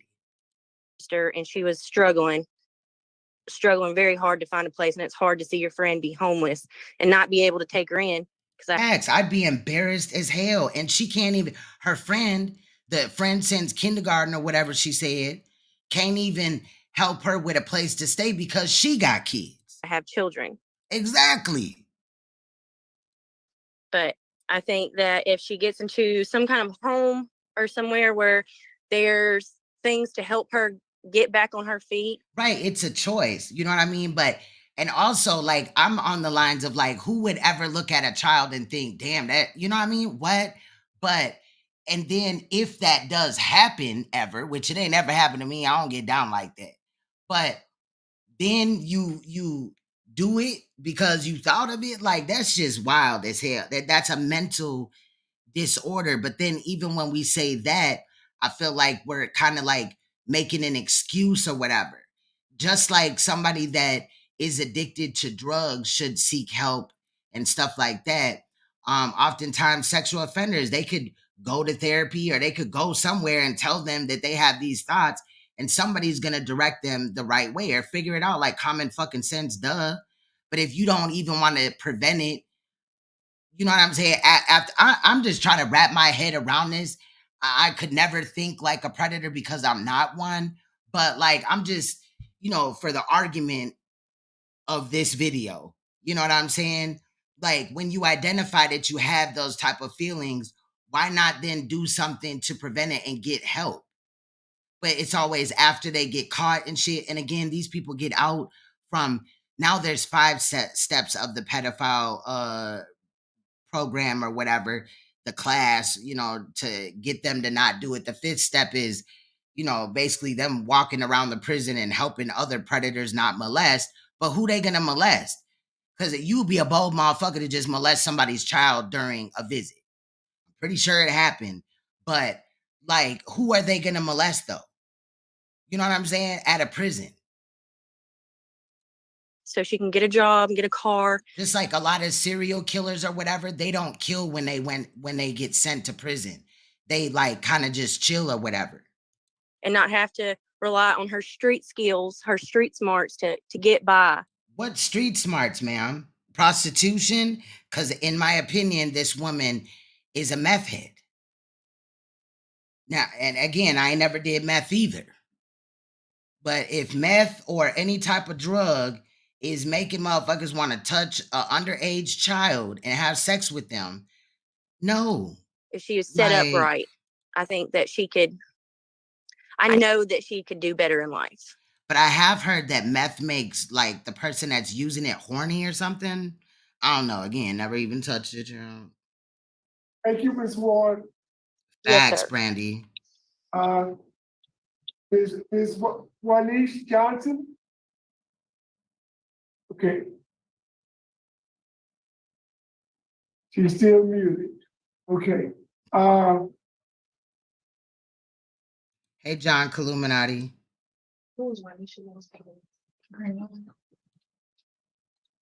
Ms. Cooper, would you like to give a closing statement? Yes, sir. I know that I made some bad choices. And I truly regret everything that I've done. If I could go back and change it, I would. I take full responsibility for You don't just look at your brother's underage brother or even their brother period and be like, ooh, you know, we're not together right now, so let me sleep with you. You know what I mean? What kind of hillbilly type of shit is this? my actions. But I know that I can do right. I have a good family. I come from a good family. I have their And none of support. them were able to stop you from having this sexual relationship with your husband's underage brother. And it didn't only happen once, it happened a few times. So you must have not told them. I'm willing to do anything I need to do to prove myself and to gain my life back that I once have. I want to be a member of society again, a normal person. Please stop, don't. Look at that. I know I can do it. I'm just asking for the chance. Thank you, Ms. Cooper. Very, very well stated. Very well stated. Motion for executive session. A second. There's a motion and a second for the executive session to discuss confidential matters. Would you call a roll, please? Yes. Yes. So right now they're discussing that they're gonna go off, you know, record or whatever, and you know, shut down their device, mute and all that, and talk or whatever. But I cut that out for the sake of the video. You feel me? Ms. Cooper, give us a couple of minutes. We're going into executive session to discuss confidential matters. We'll be back with you in a second, okay? Okay, thank you. The Committee on Parole is reconvening. Time is 10:38. It's a panel ready to vote. Yes. Ms. Benazzi. All right. Ms. Cooper, yours is a difficult case. I think that you have some challenges as you've acknowledged. You know you have challenges that you're going to face for quite some time once you release. I do believe, I am concerned about your substance abuse issue. I think before you are released, you need to be afforded the opportunity for some substance abuse treatment. So my vote today, because of that, is to deny your parole with a strong, very strong recommendation to the facility that you be afforded the opportunity to get enrolled in the substance abuse class. And why haven't they already addressed that? Not saying that this girl should get out or anything like that. I think she should stay up in there because that's how, you know, like, no, keep our. That's going to help you with some good time. You'll move, the good time date will move up. And then also ask the facility, their transition specialists, either within or probation or parole, to work with you to try to find you suitable housing and to work with you on employment as well.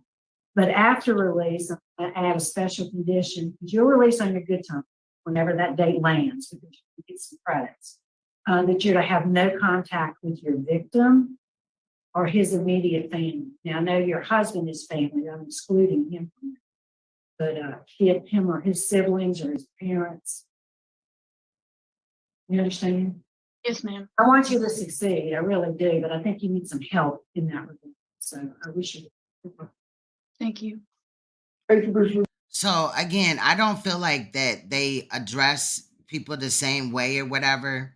I'm glad that she, her vote was no, but at the same time, I feel like they're more harsher on males. Ms. Wise? All right, Ms. Cooper, you are so blessed to have a friend like Kobe. What? I heard what she said and say, you got good support, and that's a blessing. But for me today, my vote is to deny as well, to leave you there and get an opportunity to take more programs so that you be better equipped to get out. So when things Now, reminder, she gets up for parole in about a year and a half. So it's not like she's got a long time, you know what I'm saying, from getting denied in this hearing. She will max out, I believe, I think they said, in like a year and a half. things start happening, you'll have your support system in. She says no, her husband did not divorce her. They're still together, and her husband is in a sober living, and she wanted to get out of prison today. You know what I'm saying? She wanted to be released so that she could allegedly go to sober living and all this and that. Now I don't know how he feels, if she's speaking the truth that they're still together, whatever, but she says that they're still together, they're still married. Place.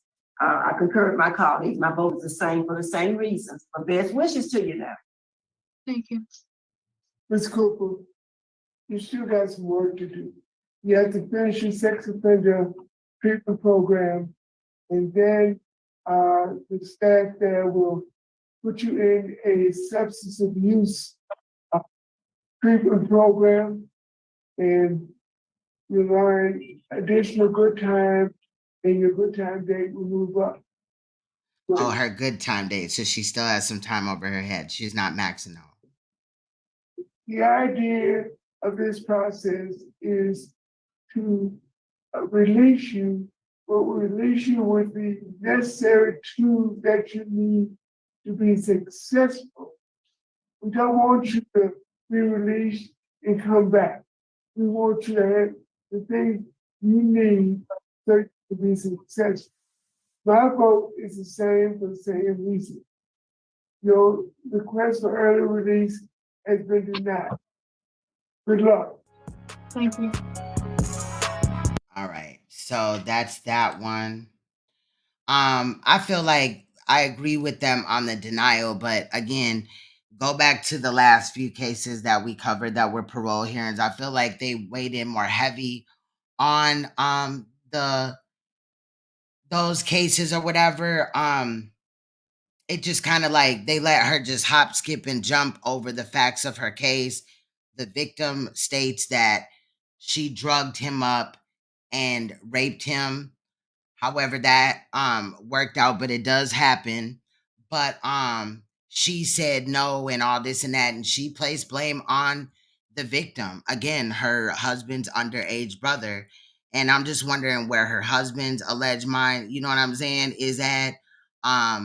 But I was happy to see that one of them ordered that she can't be around the victim or the rest of the family. They only cleared the husband, which obviously she could still do, during holiday events, and probably will when she gets released, but she was denied today. And I just feel like there was a lack of accountability on her part, far as taking up, like accountability for her crime. She know what she did. She know that she manipulated that boy into, whatever had took place, and the possibility of her drugging him was high because she was on drugs. Did she introduce him to that drug? Is he now a drug addict as well? Because in my opinion, like I said, she was doing meth. So did she introduce him to meth? And you know what I mean? Some crazy shit. The abuse didn't only happen once, which makes it worse. But to start with, she will always be a predator because she did that.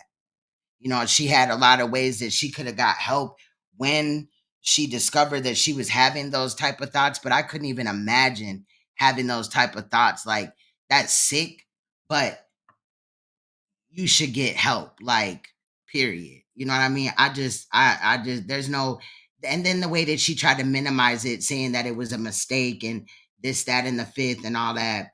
No, I'm not going.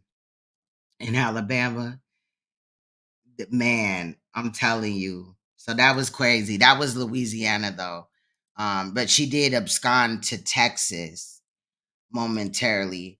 So this one right here, these two, because they're it's a 22-minute video of two girls that live in the Bronx. They're little babies. One is 3 months old. And the other one, excuse me, I had to burp, was 6 years old. The 6-year-old situation, is that one come first? Yeah, that one comes first. It was a 6-year-old that was unalived in the Bronx. The mother unalived the little girl. The mother had two other children, I believe 3 and 5 or something, like 8 or something. And she they also state that the mother was abusing them. They lived in a housing project out there and stuff like that. The mother did have past dealings with CPS as well. So that is one thing to note prior. And there was other abuse allegations, obviously. And then the second one is a 3-month-old that was unalived in the Bronx, and this situation is a shaken baby situation. So basically, the father, Damian Camager, and the mother, Ivana Polozzi, or something like that. But anyway, the father, Damian, was tired of the baby crying and shook the baby allegedly.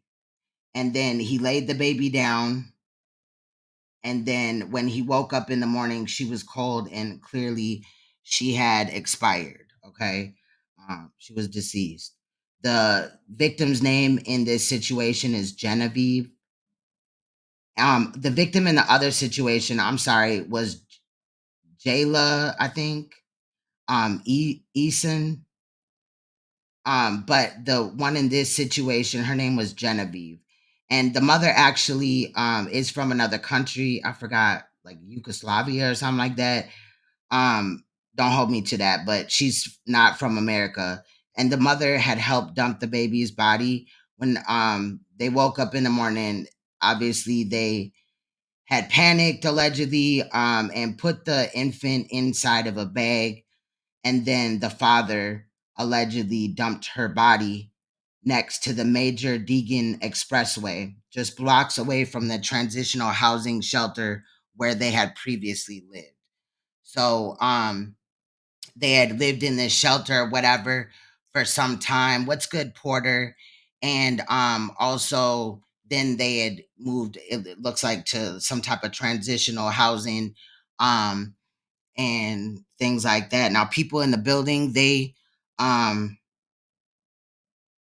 for the first one, people in the building, the 6-year old,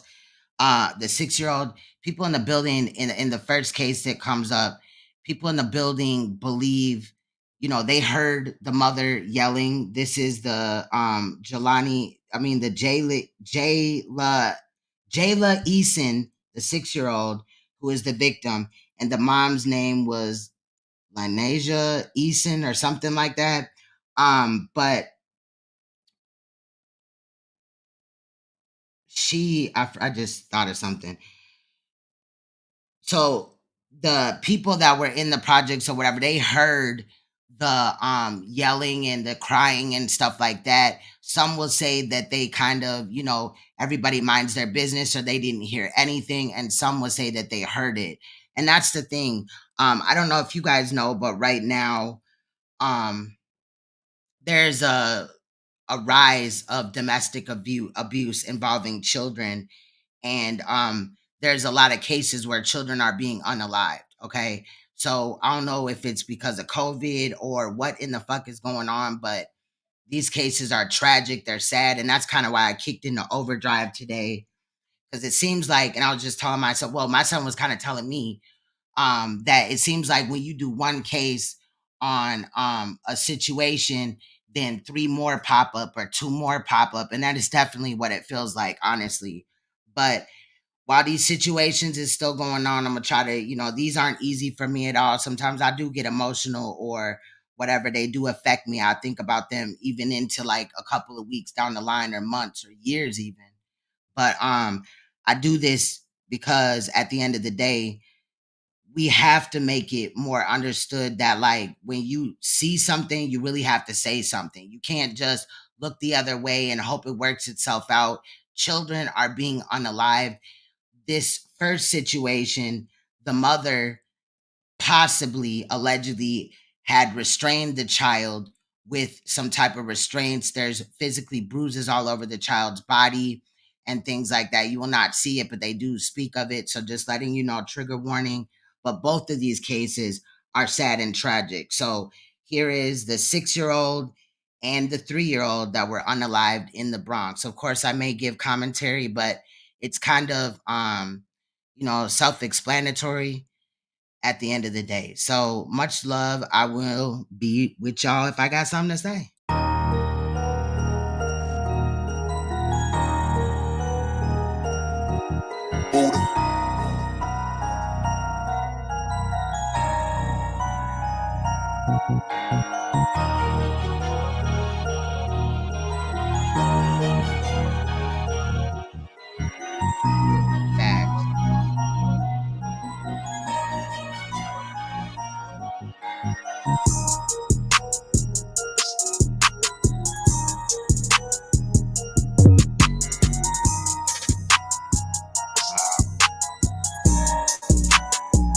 A Bronx mother is facing charges this morning, just 2 days after the death of her 6-year-old daughter. The little girl was found bruised and unresponsive in a home she shared with 2 other children.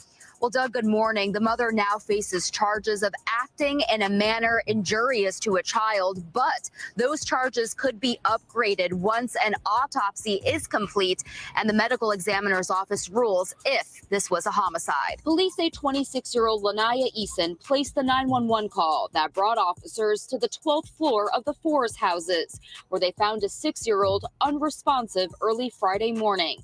The mother claims she was home with her 3 children and woke during the night to find Jelaya unconscious with marks on her wrist and torso.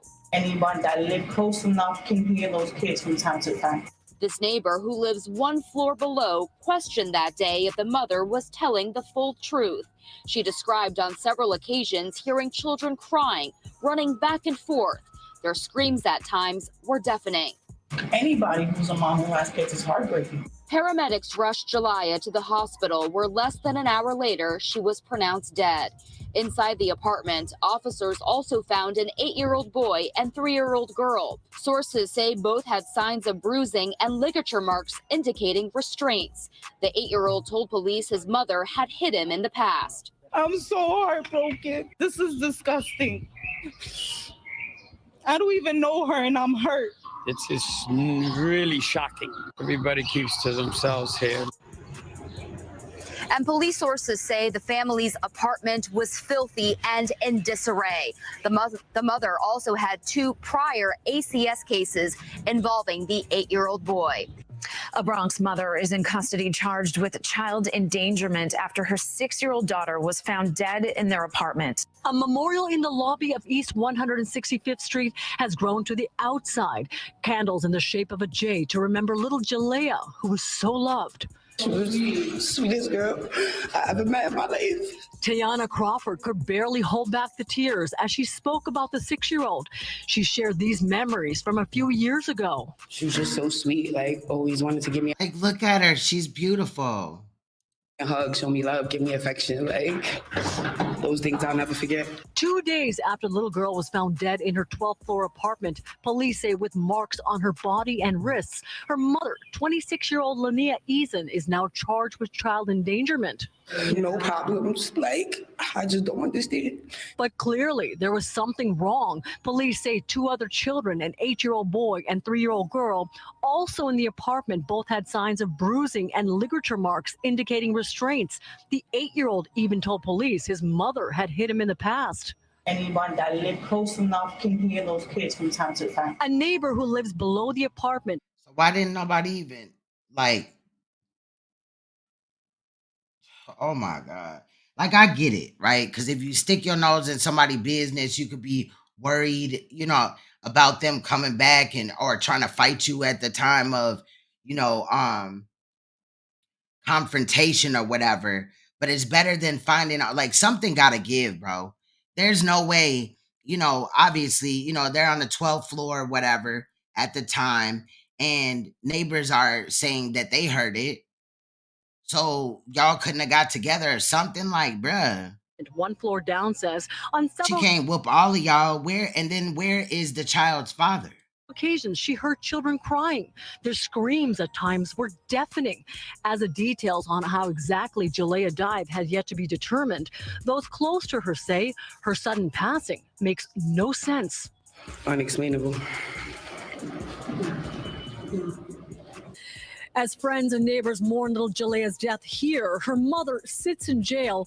Her two other children are in ACS custody. And that's like DCFS or CPS out there, Child Protective Custody. The little girl's mother is charged with child endangerment as police investigate just how she died. I spoke to a family friend and she's absolutely devastated. No, they didn't. None of them did. Whoever heard it, didn't they, either just minded their own business or went the other way, which is so heartbreaking because these things can be prevented one way or another. You know what I mean? Like that child cannot fend for themselves. So just sitting back and not reporting it maybe to the housing authority or CPS, you got her address. You could see her apartment number. You could have anonymously called, like whoever seen these, And now I do get it. This is a big apartment building, but I'm not saying everybody that lived there should have heard what was going on or seen something, but those that did, that would have possibly been, 1, 2, 3, 4 calls at least or something. Devastated, along with many who live here in the forced houses. And in addition to their pain, they are.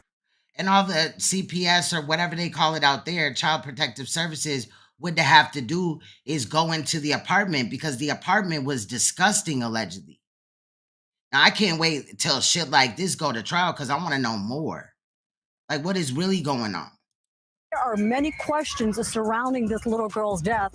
Inside the lobby of the apartment building here at East 165th Street in the Forest Houses, there's a growing memorial. This is where 6-year-old Jalea lived.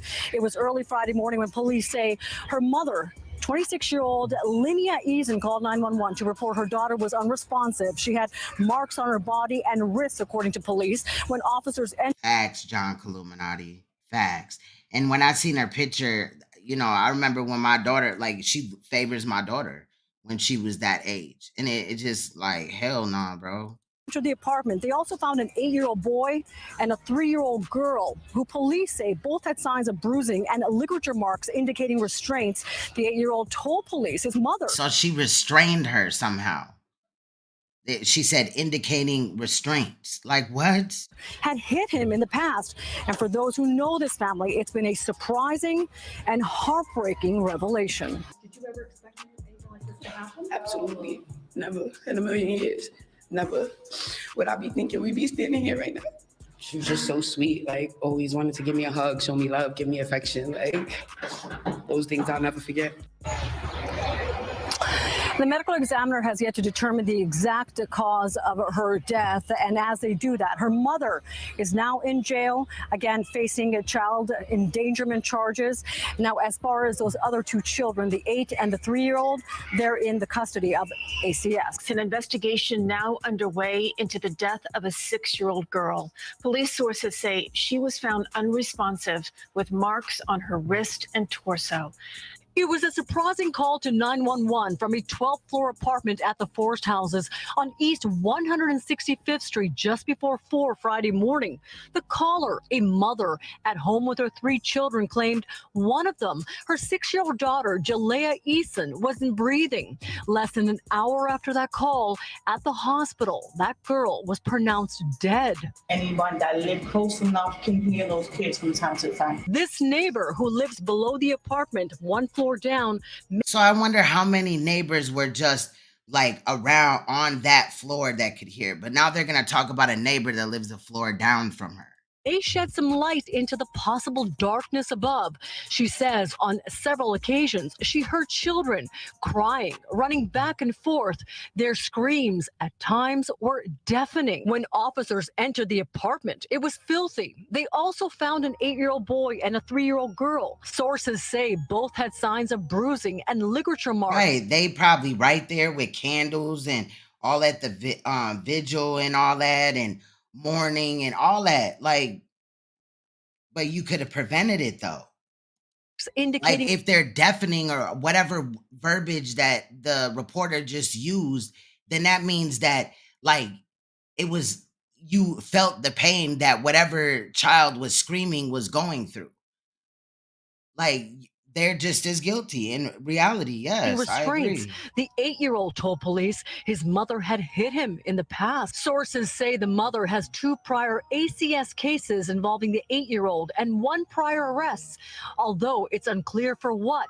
And now, so many questions as to what happened to little Jalea. Police say the 2 other children remain hospitalized for observation. The mother was brought here to the 4-2 precinct to be questioned, and the medical examiner's office has yet to determine the exact cause of the 6-year-old's death. Developing story in the Bronx where a 6-year-old girl is dead after being found unconscious with bruising on her body. And now police are questioning the child's mother. Just before 4 a.m. Friday, police responded to the Forest houses on East 165th Street.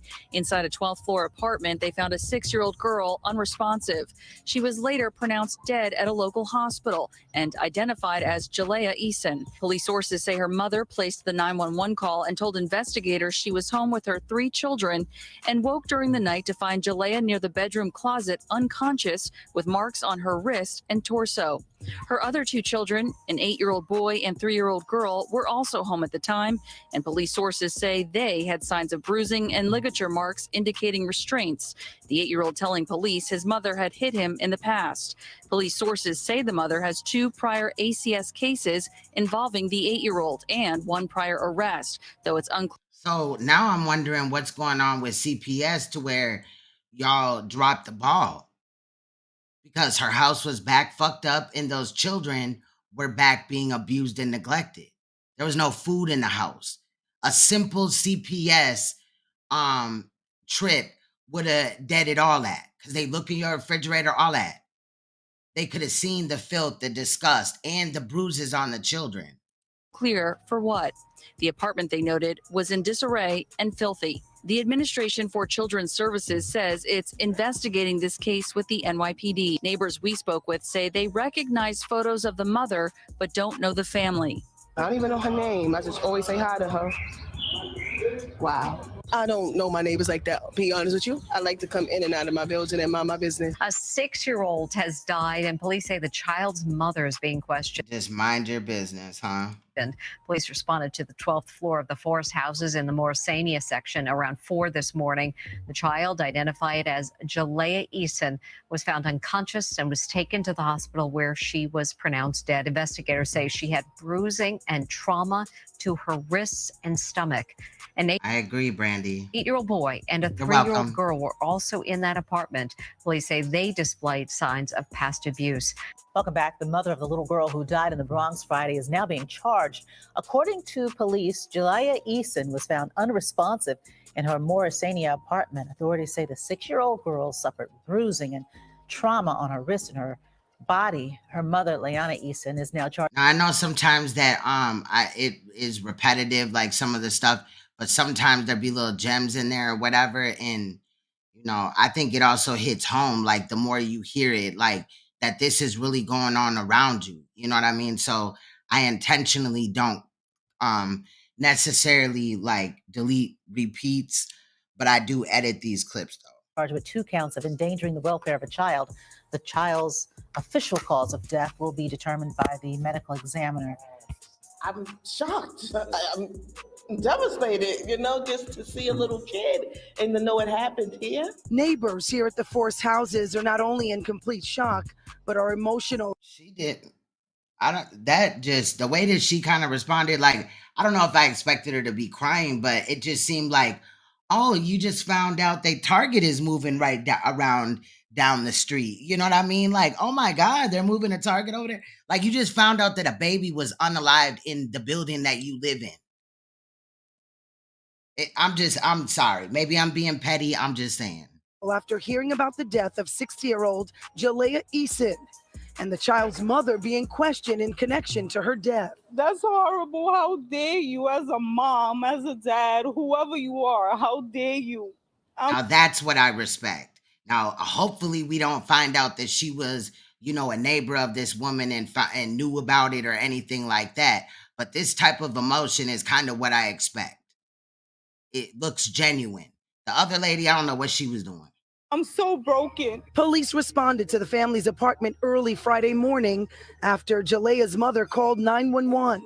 That's when they found the little girl unresponsive with bruising and trauma on her hands and torso. Sources tell Pix 11 News the mother told detectives her daughter went to bed around 11 Thursday night. But when she went to check on Jalea in the overnight hours, she found her out of her bed on the floor near a closet. I'm just so heartbroken to hear that that baby died. At the hospital, detectives took a closer look into the family and questioned the mother. Police say Jalea and her two siblings, ages 8 and 3, were living in filthy and unsanitary conditions inside their 12th floor apartment. Sources tell us police have been to the apartment several times before. I agree, John. I agree. But sometimes, and it's a catch-22 because there has to be something in place to protect these children. But, oftentimes I feel like the children are kind of trafficked or they fail in a lot of these situations or whatever. But yeah, with the foster family, because there's a lot of manipulation. And then when it comes to adoption, sometimes, like for instance, a foster parent could have took in like several children that the state had a hard time placing. And then, so when a child does come up for adoption that, obviously they were fostering, the state makes it easier for them to adopt. And a lot of the times, not a lot of the times, but we have to at least respect that some of the times people are losing their children because the system is set up to remove the children and then relocate them or keep them in foster care because they get, there's payment for that. There's just a lot. Whenever you introduce money is the problem. But that happens as well, where somebody's doing everything that they were supposed to do in the removal of their children, like the reunification plan, and then they still, the state manipulate. I've seen all type of stuff, you know what I mean? And it's sad. For domestic violence. Apparently, all of the children had old bruises and it seems like sometimes they take the children that they shouldn't take, like possibly, you have a mother that's overlooked. So what you may offer her is maybe respite care, classes and resources, you know what I mean? Where they're not really abusing the child. There's no abuse and no intentional neglect, but they're going without or whatever. Like, I'm just saying, like, every case isn't just like the same as the others. But then you have people that should not have their children at all or be around anybody else's children for that matter. And then they end up, getting their children back only ultimately for the child to lose their life or continue the abuse. And then before you know it, the child is grown and they're a fucked up individual because that's what they went through and they never got help. People always look the other way. And it's sad. On their bodies. But neighbors say they saw nothing that would concern anyone. I always see her with her kids. She took them to school, brought them back. I'm on a PTA. I always see her. So I didn't expect for her to have problems like that. In a statement, a spokesperson for ACS said, "The safety and well-being of New York City's children is our top priority. We are investigating this case with the NYPD." Medical examiner's office is yet to determine the cause. I agree with that, Brandy. The village part, yes. And Cause of death of the 6-year-old who died in the Bronx Friday. Her mother has been charged with endangering the welfare of her 2 other children. And as CBS 2's Alice Gaynor reports, more charges could follow. Community members and tenants of this building at Forest Houses released balloons Monday afternoon in honor of 6-year-old Jalea Eason. This little light of mine. Police say the child's mother called 911 Friday morning just before 4 a.m. When they arrived, they found the little girl unresponsive with bruising on her wrists and torso. She was later pronounced dead at a local hospital. 26-year-old Linnea Eason was questioned here at the 42nd Precinct and charged over the weekend with acting in a manner injurious to a child less than 17 years old. Police say it was due to significant past injuries to her 2 other children, ages 8 and 3, and also because of the condition of the home, which was not habitable for a child and lacked proper food. The 12th floor apartment has since been bolted shut by police. Eason was arraigned and released with an ankle monitor. The administrator Look, and she looked like she more worried about a nigga than her own kids. You know, why were you abusing this child in the manner that you were, your children? It wasn't just the baby girl that lost her life, the 6-year-old, the 8-year-old, and you know, also complained about, you know, it had bruises and all that. And I'm pretty sure the 3-year-old too. for Children's Services said in a statement, quote, "The safety and well-being of New York City's children is our top priority. We are investigating this case with the NYPD. The safety of the other children in the home has been secured." Sources say Eason has 2 prior ACS cases involving her son, and police have responded in the past for domestic disturbances, though we do not know specifics. We know ACS is overwhelmed. Stephanie McGraw is the founder of domestic violence group We All Really Matter, or WARM. People become numb. So we're here today to say, wake up. You had an opportunity to save a life. We had an opportunity to save a life. Outside the complex, a growing memorial filled with candles and messages to the child. Many who didn't even know her felt compelled to come and share this message with others. If you see something, say something. And a heartbreaking story from the Bronx. But that shouldn't just be a slogan or verbiage that we say, right? If you see something, say something. You have to actually do it, though. This could have been prevented. 6-year-old girl died early this morning after she was taken to the hospital, bruising all over her body. Detectives are now questioning the little girl's mother. Oh my gosh, I didn't know this. The shock. And sadly, if this child didn't lose her life, the other 2 children would have continued to be abused as well as her. So this goes on all the time. And then let's talk about another thing really briefly. So CPS will remove your children, right, when they know that you abuse them, but not you, but somebody abused, right? So a woman has a child or a man has a child, they abuse the child, they remove said child, and then, you know, there's no criminal charges. It's just some family court shit. This person's now running around, you know, with nothing traceable because, you know, crimes like this are sealed because a minor is involved, but there should be criminal charges. And, you know, they could, you know, just give the initials of the victims or whatever when it comes to reports that are released or whatever. You see how when, you know, there's a trial of a child that was victimized some way, somehow they may only let you hear the voice of the child when they take the stand. You feel what I'm saying? So, I mean, there's ways to protect them, but like, bro, you have, like, they have to start charging these people with an actual criminal crime, because just removing a child, that does nothing. Like, and each time a child is born, you know, obviously they check to see if, you know, this person, because sometimes when they remove a child, right, you could lose your parental rights of that child. Like if you go to CPS court, you take it to trial, you end up losing. You lose custody of your children or that child, right? But then later on, in that type of situation, if you have another child later on, right? If that person has another child, then they will take custody of that child as well, because you played on the county's time. That's how they look at it. And, you know, they will take the rights of that child. But if you sign over your rights for the child, yeah, the mother was released. I think some of these clips ain't in order because I knew I wanted to bring out 4 of these, so I kind of did rush a little bit, I will admit. But she is in jail right now, and she's being charged with, you know, with her daughter's death. But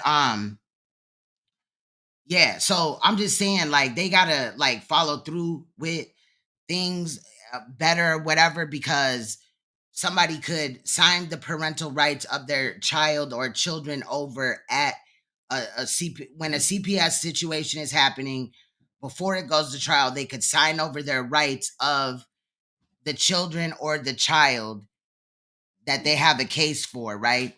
And then later on, they could have a baby and the state won't take that child if they sign over their rights. But if the state takes your rights, then you forfeit every child also that you have now, that you have, you know what I'm saying, in your household or later on. That's how it happens here. And from what I've heard, that's other states as well. Spread through the building, residents reacting to the news that a 6-year-old girl showing signs of abuse died this morning. I'm devastated, you know, just to see a little kid and to know it happened here. She was found dead. Shocking, it's so hurting, you know. Oh, baby. Detectives poured out of the building in the Their response was not genuine again. forest houses in Mauritania, their investigation in full swing. It started with a 911 call at 4 a.m. The girl's mother told police she found her daughter unconscious and tried to administer CPR. But police say Jalela Eason had bruises on her body and trauma to her wrists. A downstairs neighbor says she often heard crying coming from the apartment above. The little girl playing around and then the mother would hit her. Apartment 12G, which police describe as squalid, remains off limits. Police say the woman's 2 other children, ages 3 and 8, also had evidence of bruising. I always see her with her kids. She took them to school, brought them back. I'm on a PTA. I always see her. So I didn't expect for her to have problems like that, to be honest with you. The other 2 children are in the custody of ACS. Police continue to question the girl's mother. All right, so obviously this is another case, and this is what I'm gonna start doing if I do more than one case in a video or a live stream. The death of a 3-month-old baby girl in the Bronx and what led up to her death. The infant's 23-year-old father charged now with murder. He told the baby's grandfather that he shook his daughter because she wouldn't stop crying. The grandfather told a priest what happened and where to find the baby. This is simply beyond tragic. It is unclear just how long this baby's death might have gone undetected if not for that phone call.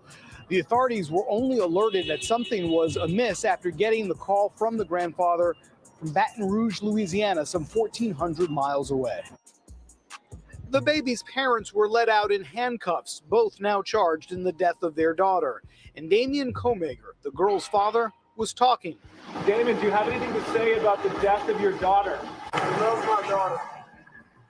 I'm sorry. They said he loves his daughter and he's sorry. He gonna call it a mistake too. Arrest came hours after police made the grim discovery in a wooded area along the Major Deegan Expressway. Investigators finding the body of 3-month-old Genevieve Comager, who may have been dead for 2 weeks. The location is just a couple of blocks away from the University Heights homeless shelter where the family was staying. Comager is originally from Louisiana, and in phone conversations with his parents, he allegedly told them that he had shaken the crying baby May 14th and laid her down, finding her body was cold when he picked her up a short time later. It was the baby's grandfather who, after consulting with a priest, reached out to police on Sunday. Last night, the 23-year-old father was asked about it. Did you shake her? Comager is charged. It was a mistake. How do you accidentally kill your 3-year-old by shaking them to death? And then the fact that the mother didn't do shit, she helped him get rid of the body. Charged with murder and manslaughter. The girl's mother, Ivana Palazzi, is originally from Switzerland. She's charged Switzerland. That's right. I said Yugoslavia, but Switzerland. With concealing the baby's body. Meantime, a GoFundMe page has been set up by a family friend seeking donations to help pay for Genevieve's funeral. And both parents are scheduled to be arraigned at some point today. This has been a proceeding that has been pushed back throughout the day, but they are now scheduled to go before a judge sometime tonight. Police are now questioning the parents of a 3-month-old baby girl after the infant was found dead in the Bronx. The NYPD says the baby was found just before 8:30 last night in a wooded area near 161st Street and the Major Deegan Expressway. The medical examiner will determine the cause of death. Police say they had received a 911 call asking for a wellness check on the baby. Father of a 3-month-old baby girl found dead in a wooded area in the Bronx has been charged with her murder. Baby Genevieve was found Sunday night near 161st Street and the Major Deegan Expressway. Now both her parents are under arrest. Yeah, I was wondering how she got here from Switzerland. How did they meet? Like, I know it's the Big Apple and all that, but I'm just saying, like, that was weird. Still no arraignments. What a tragic story this is. Damian Commager says he shook his 3-month-old daughter because she would not stop crying. That's what police say. The father told the relative of the baby girl. Now, this happened in the Bronx, but old girl's from Switzerland. Because the little girl, he said, wouldn't stop crying, but also because... That's what they say, that we could find out, though, Jeanette, that wasn't his baby. But, 3 months... it could have been his baby. You know what I mean? The baby was only 3 months. Maybe he got with her when she was pregnant, but that's what the reports say, that it's his baby. Nah, he allegedly, was tired. The baby was crying. He shook the baby and laid the baby down. And when he woke up, the baby was dead. But that autopsy come out, and it's going to tell a lot. Little Genevieve was not listening to him. The baby girl's body lifeless. Oh my God, imagine a 3-month-old not listening to you. Maybe she wanted something. Her needs clearly weren't met. And from what I know, babies don't like to be yelled at. You know what I mean? So maybe it was just his hostility. When you pick up a baby and you're the parent, I'm pretty sure they can sense, whether even if you're not the parent, but they can pick up on if you're in the mood or not. And then on top of it, I'm sure there was yelling and shit like that. His body was found dead along... No, they said that that's his child. The Major Deegan Express... His dad is the one that turned him in, Jeanette. So maybe it is they got together when she was pregnant or whatever, but was she over here on a visa? How did she get over here? What is really going on? Over the weekend? It was a mistake. Those were his words. Police say they spoke with the baby's grandfather, who told them Damian shook Genevieve and then realized he had killed her. He reportedly panicked, put the baby's lifeless body in a bag and dumped her along the expressway in the woods. Commager and the baby's... Well, nah, because my boys are light like me, but their dad is like a caramel complexion. Mother, 20-year-old Ivana Palazzi, lived in a housing shelter nearby in University Avenue in the Bronx's... Honestly, you never know with, you know what I mean?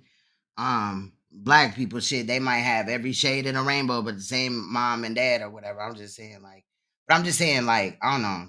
Section. Commager faces murder and manslaughter charges. Palazzi was also arrested and charged with concealment of a human corpse and obstruction. We've been waiting all afternoon for the arraignment. The medical examiner still has the baby's body. They have not revealed the cause of death, but the NYPD is still treating this case as a homicide. Could have been. But at this time, that's what they say. So we'll just, write that down as that's what it is until we find out otherwise. Tragic. A child's body was found discarded in a wooded area in the Bronx last night. Investigators found the remains near West 161st Street and the Major Deegan. Now, Christine, the baby's parents just walked out of the 4-4 precinct in the last hour, and now her father is charged with manslaughter and murder. And it was his own father, the baby's grandfather, who called police and told them something was wrong. As Damian Commager walked out of the police precinct, he said this. I love my daughter. I'm sorry. But now he's charged. So previously, before moving into this transitional housing, the woman was at a shelter. They were at a shelter, I believe. If he wasn't on the housing, well, it don't matter now because they both in jail. But if he wasn't on the housing papers, I don't know. But yeah, it said they lived at a housing shelter just like a block or something down the street.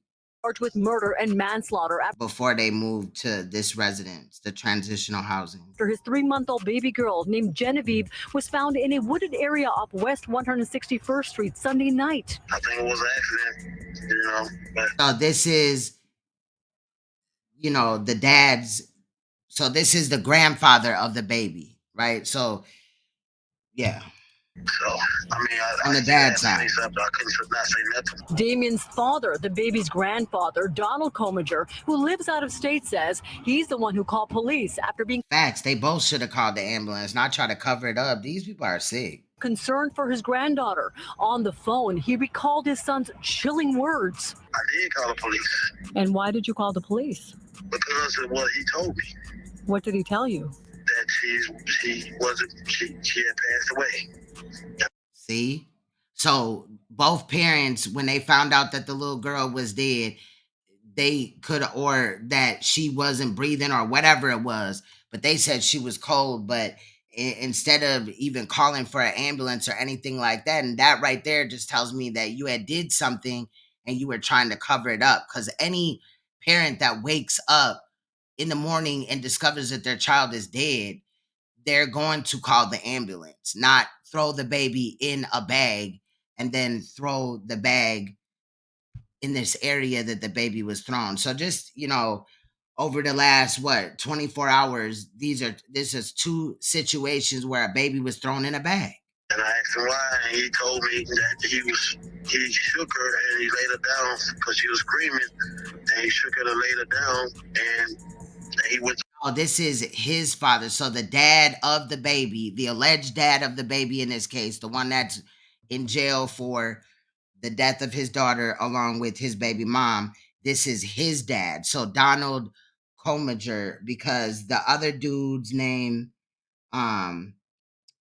the father of the baby that's the victim, his name is, let me see, Damien Comager. So this is Damien's father. To sleep because he was tired. He went to sleep and wake up, and she was stiff. She was cold. The baby's mother, 20-year-old Ivana Paulosi, now facing charges of concealment of a human corpse. Terrific. How did you drop a baby back there? Detectives say the news don't care who they interview, child. How do you know to drop a baby back there? And then they just clipped it and left it in like that. Like, I get it or whatever, but that was just weird. I had to, child was staying at this shelter on University Avenue, not far from where she was found. Gilbert Velez would see the couple from time to time. On occasion, I would see them coming out the shelter. Okay. They were pretty nice. I said good morning. Now the girl's father may have made a life-changing decision, and so did the grandfather by making that call. My son, he might not think I did, but I think I did the right thing. And that's what he said on the phone. He says it was a tough decision, but in his heart, he knew it was the right one. Now, the medical examiner says that the cause of the baby's death is still under investigation and further testing is required. Horrifying crime in the Bronx led a father to turn in his own son as a murder suspect. That 23-year-old is now waiting to face a judge for allegedly shaking his infant daughter to death. The baby's mother charged. Yeah, because see, he ain't really dark. He's like caramel complected. With helping to dump the infant's body in a wooded area in the Bronx. Well, night court still underway here. That young couple still awaiting arraignment here, accused in the death of their 3-month-old baby. And as you said, we've learned more about how cops made this arrest. Pix 11 News spoke with the suspect's father, who says he turned his son in. 23-year-old Damien Comager told Pix 11 News he was sorry for his 3-month-old daughter's death. As he was led to his arraignment, he also made this admission when asked by Pix 11, did he shake his daughter? Tuesday night, Comager's father told Pix 11 News over the phone that his son told him what he had done. That was Saturday. Sunday, he called police, and 3-month-old Genevieve was found dead in a wooded area off the Major Deegan. Comager now charged with Genevieve's murder. Her mother, 20-year-old Ivana Paulosi, charged. And then I'd be wondering, do they try to put the baby in a bag or just outside dump the body because they really think that maybe somebody will find the baby and then they could say oh, somebody abducted my baby, right? Like they did in the Malia Davis case? Or do they put it out there so animals or whatever can attack it? What is really going on? With helping to dump the body. Donald Comager says the family is devastated. Everybody is devastated about the situation. Everybody's a little upset and angry and just in disbelief. Yeah, true. That this happened. We didn't see this coming.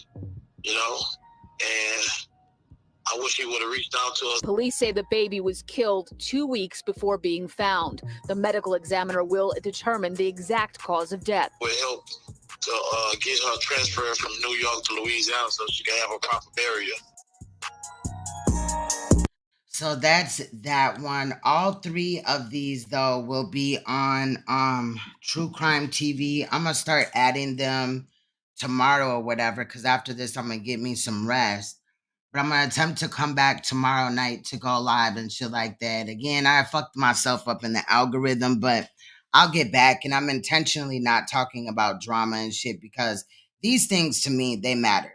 Like, it's not just content to me or whatever. When I come and I, give my take on it or whatever, it's genuine. You feel me? So at the end of the day, them last two cases break my heart because more and more I'm seeing. I mean, there's a case where I think it was out of Detroit where a child had passed away from fentanyl overdose.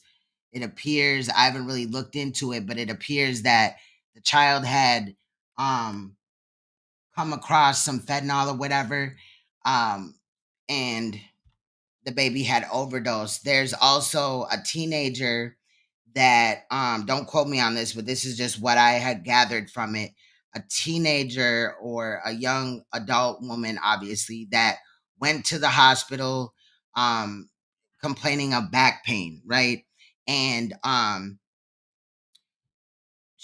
they asked her, was she pregnant and all this and that? And she said no. She went to the bathroom and actually delivered the baby, but she locked herself in there and then she dumped the baby, put the baby at the bottom of the trash and put a whole bunch of stuff that was in the garbage over the baby. The baby ended up suffocating. Then because while all this happened, obviously when you have a baby in a bathroom, never done it before, but I can only imagine that there was a lot of blood everywhere. So obviously the hospital cleaning crew had to go in there, and when they were removing the trash bag out the bathroom, the janitorial service person, member, whatever, noticed that the bag was heavier than it should be. So then they had found and discovered that there was the baby that the girl had just had was in there. However, there's only one clip of the body cam image, but the police confront her while she's at the hospital and she was bleeding pretty bad. So I believe that she hemorrhaged.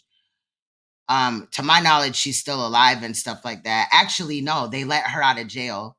They arrested her, let her out of jail, charged her, and I believe she's on house arrest. But there's only one body cam video right now. I did send in a Freedom of Information Act request for the video, because the video that is out here is it's got the channel's logo all over it and all this and that, and they've struck me before, you know what I'm saying. One time I was dragging Jazzy G, and Intrinsic flagged down four live streams that I did on a trial of murder and stuff like that. She actually went to Intrinsic, my bad, she didn't flag me down. She went to the company and told them basically that I was using their content improperly and all this and that. Instead of them going through the long live streams, I mean, we were reviewing a trial, so each live stream was like 7 hours. They gave me one copyright strike, but took down all 4 videos. So I won't never use they shit again, and it's personal beef between me and them, but they don't even probably, girl. But so until I get my request or it comes out by other people, I won't be able to show that. But I just wanted to let you know. And then there was another situation too where somebody had unalived their newborn child or child and stuff like that. There's other also children that have been molested. I ran into this story that I'm going to throw into one of those videos where we look at several clips in one video. I normally would want to premiere those ones though, but I've done it live before too. But I'll go and I'll just gather up a whole bunch of like maybe sexual abuse or child abuse, you know what I mean, type of situations or whatever, and then we just look at all of them, and it's like one clip 9 times out of 10 each case or whatever, it ends up being like 59 clips at the end of the day, or 60 or whatever. And then I edit them all down, and then we come in here and talk about it. But there was this one case that I ran into where a man had adopted 9 children.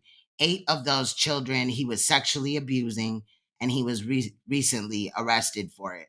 So there's so many things that I'm looking at, behind the scenes, and gathering information for whatever case that I'm going to bring. And ultimately, like, I would run myself crazy trying to cover every case, but I do try to cover as many as I can, or as many topics or different cases in these same topic realms. But I think maybe tomorrow, I don't know. It depends when I wake up for tomorrow's video. Regardless, there will be a video or a live stream that drops tomorrow, or today actually, because it's after 12 here.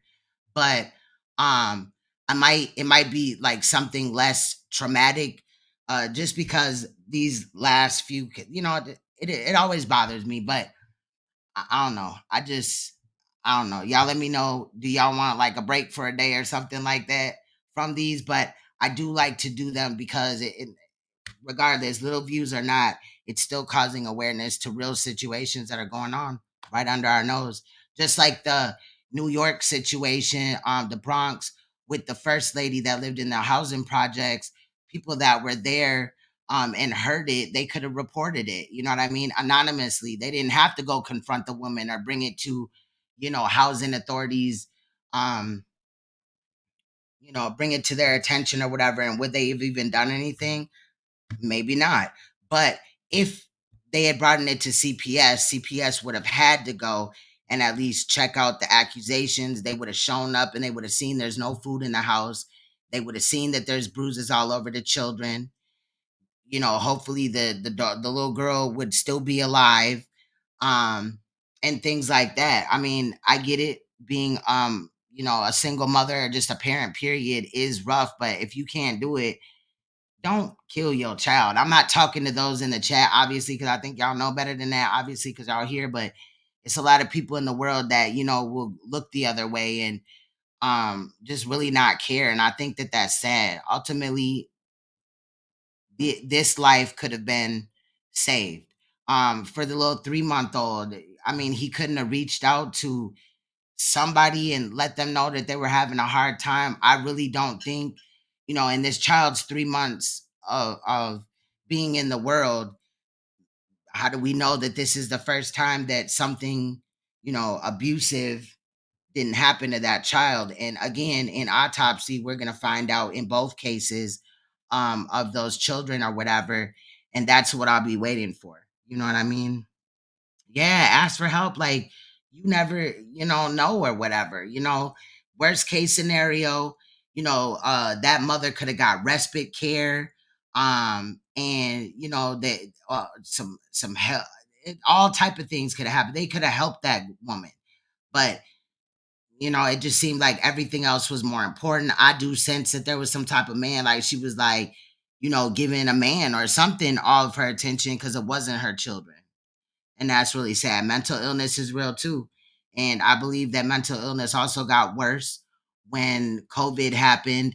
And now we're seeing like more of the effects. Also, child abuse is on the rise, and child molestation is definitely on the rise. So I'll continue to pump these out. I was going to like kind of chill from news. And then I guess like, the universe was like, no, you need to, what I mean? So you never know what you're going to get over here, whatever. But some of these shorter cases of like parole or news clips or whatever, I'll, do a live stream on them. And again, I'll be dropping these, it's really 4 situations, but 3 different videos on True Crime TV. You can check my channel that you're on now. If you're not subbed, you can sub over there, because that's what I do. And I do drop new cases sometimes over there or something like that. But anyway, y'all, for now, that is what I have. We did pretty good though. 3 cases in 2 hours and 53 minutes of time. That's not bad at all. But I do appreciate you guys. Like I said, I'm gonna try to come back later on tonight or whatever. I am off. It just depends if like the kids, child, because those are my first priority at the end of the day, besides work. But since I have an off day, but I will at least get a video put together and up. But 9 times out of 10, they'll be asleep when I would go live anyway. So that is what's going on. Much love, you guys. I respect y'all. Stay uncompromisable, and please stay woke, because you will see me or hear my voice. I don't know.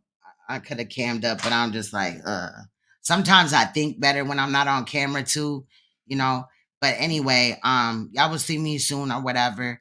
I appreciate y'all. If you haven't already, please hit that like button. Y'all don't understand. Those likes do help a lot. And I've been continuing to get donations, and I appreciate them, because a lot of the times, you get more donations or more support, more likes, more views when you're beefing.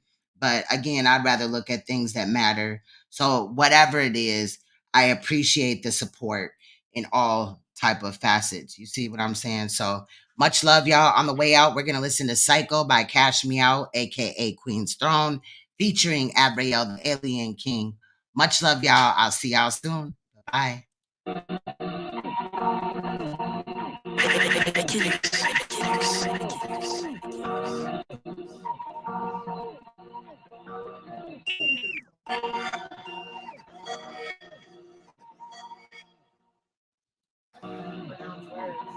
Okay, I got you. I'll do it right now. Yeah. Hold on, really quick.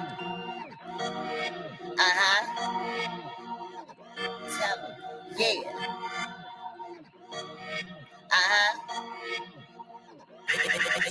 Revolutionary or psycho, which one I don't know. Retaining is not a fuck off, that warrior still dead though. So don't get it twisted over. That link is my true crime channel, just so y'all know. With your head, it's royalty and loyalty. That's how my rap was bred. Revolutionary or psycho, which one I don't know. Retaining is not a fuck off, that warrior still dead though. So don't get it twisted or talk with your head. It's royalty and loyalty. That's how my rap was bred. Hey. Am I psycho? Am I psycho? Get it with all that whooping. I might jack, I'm not Michael. I might murder like I might go. I might be psycho. Bro, you ain't gonna do shit. I might though. Alright, yo. Just being honest. This is how I feel, though. You don't have to lie to kick it, but I stay 100 from the field goal. Africa or America? Which one is real, though? I eat a plant-based diet, so if it's beef, it's real, Joe. If I'm a conspiracy theorist, you're not a critic. Think of my thoughts, science and theology. I'm a king, not a real nigga. When Samson cut off his mane, he lost all of his power. So I'm looking for Esther. I do not want Delilah. I will work till I die, no retire. I need some people I can build a fucking empire with. You can't. It ain't trying to play, y'all. And Bill call me Sire. AKA KB is an empire. All right, y'all. Which one I don't know. Retaining is not a fuck off, that warrior still dead though. So don't get it twisted or talk with your. Y'all, but get up out of here. Much love. I'll play it later. Much love, y'all. I played it in the beginning too. Much love. I'll see y'all soon. Bye-bye.